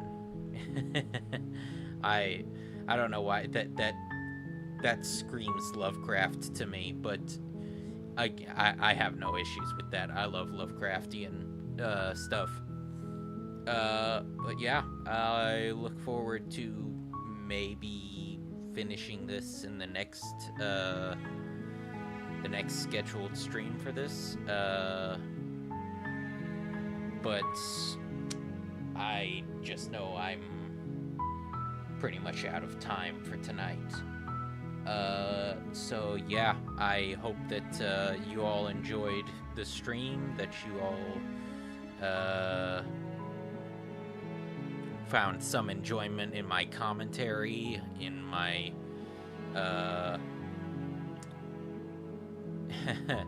in my ReZero jokes, and yeah, hope you all have a good night, sleep well.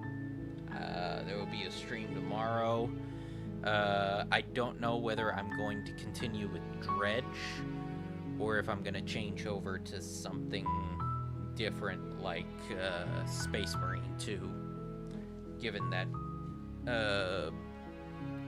Halloween is kind of over, and Dredge, I get really silent with Dredge, so I might change over to Space Marine 2 and just, just sitting there shooting the shit, playing a Space Marine, just killing Xenos. Yeah. Failing that again, I said it before, I'll say it again. I hope you enjoyed the stream, and I hope you all have a good night.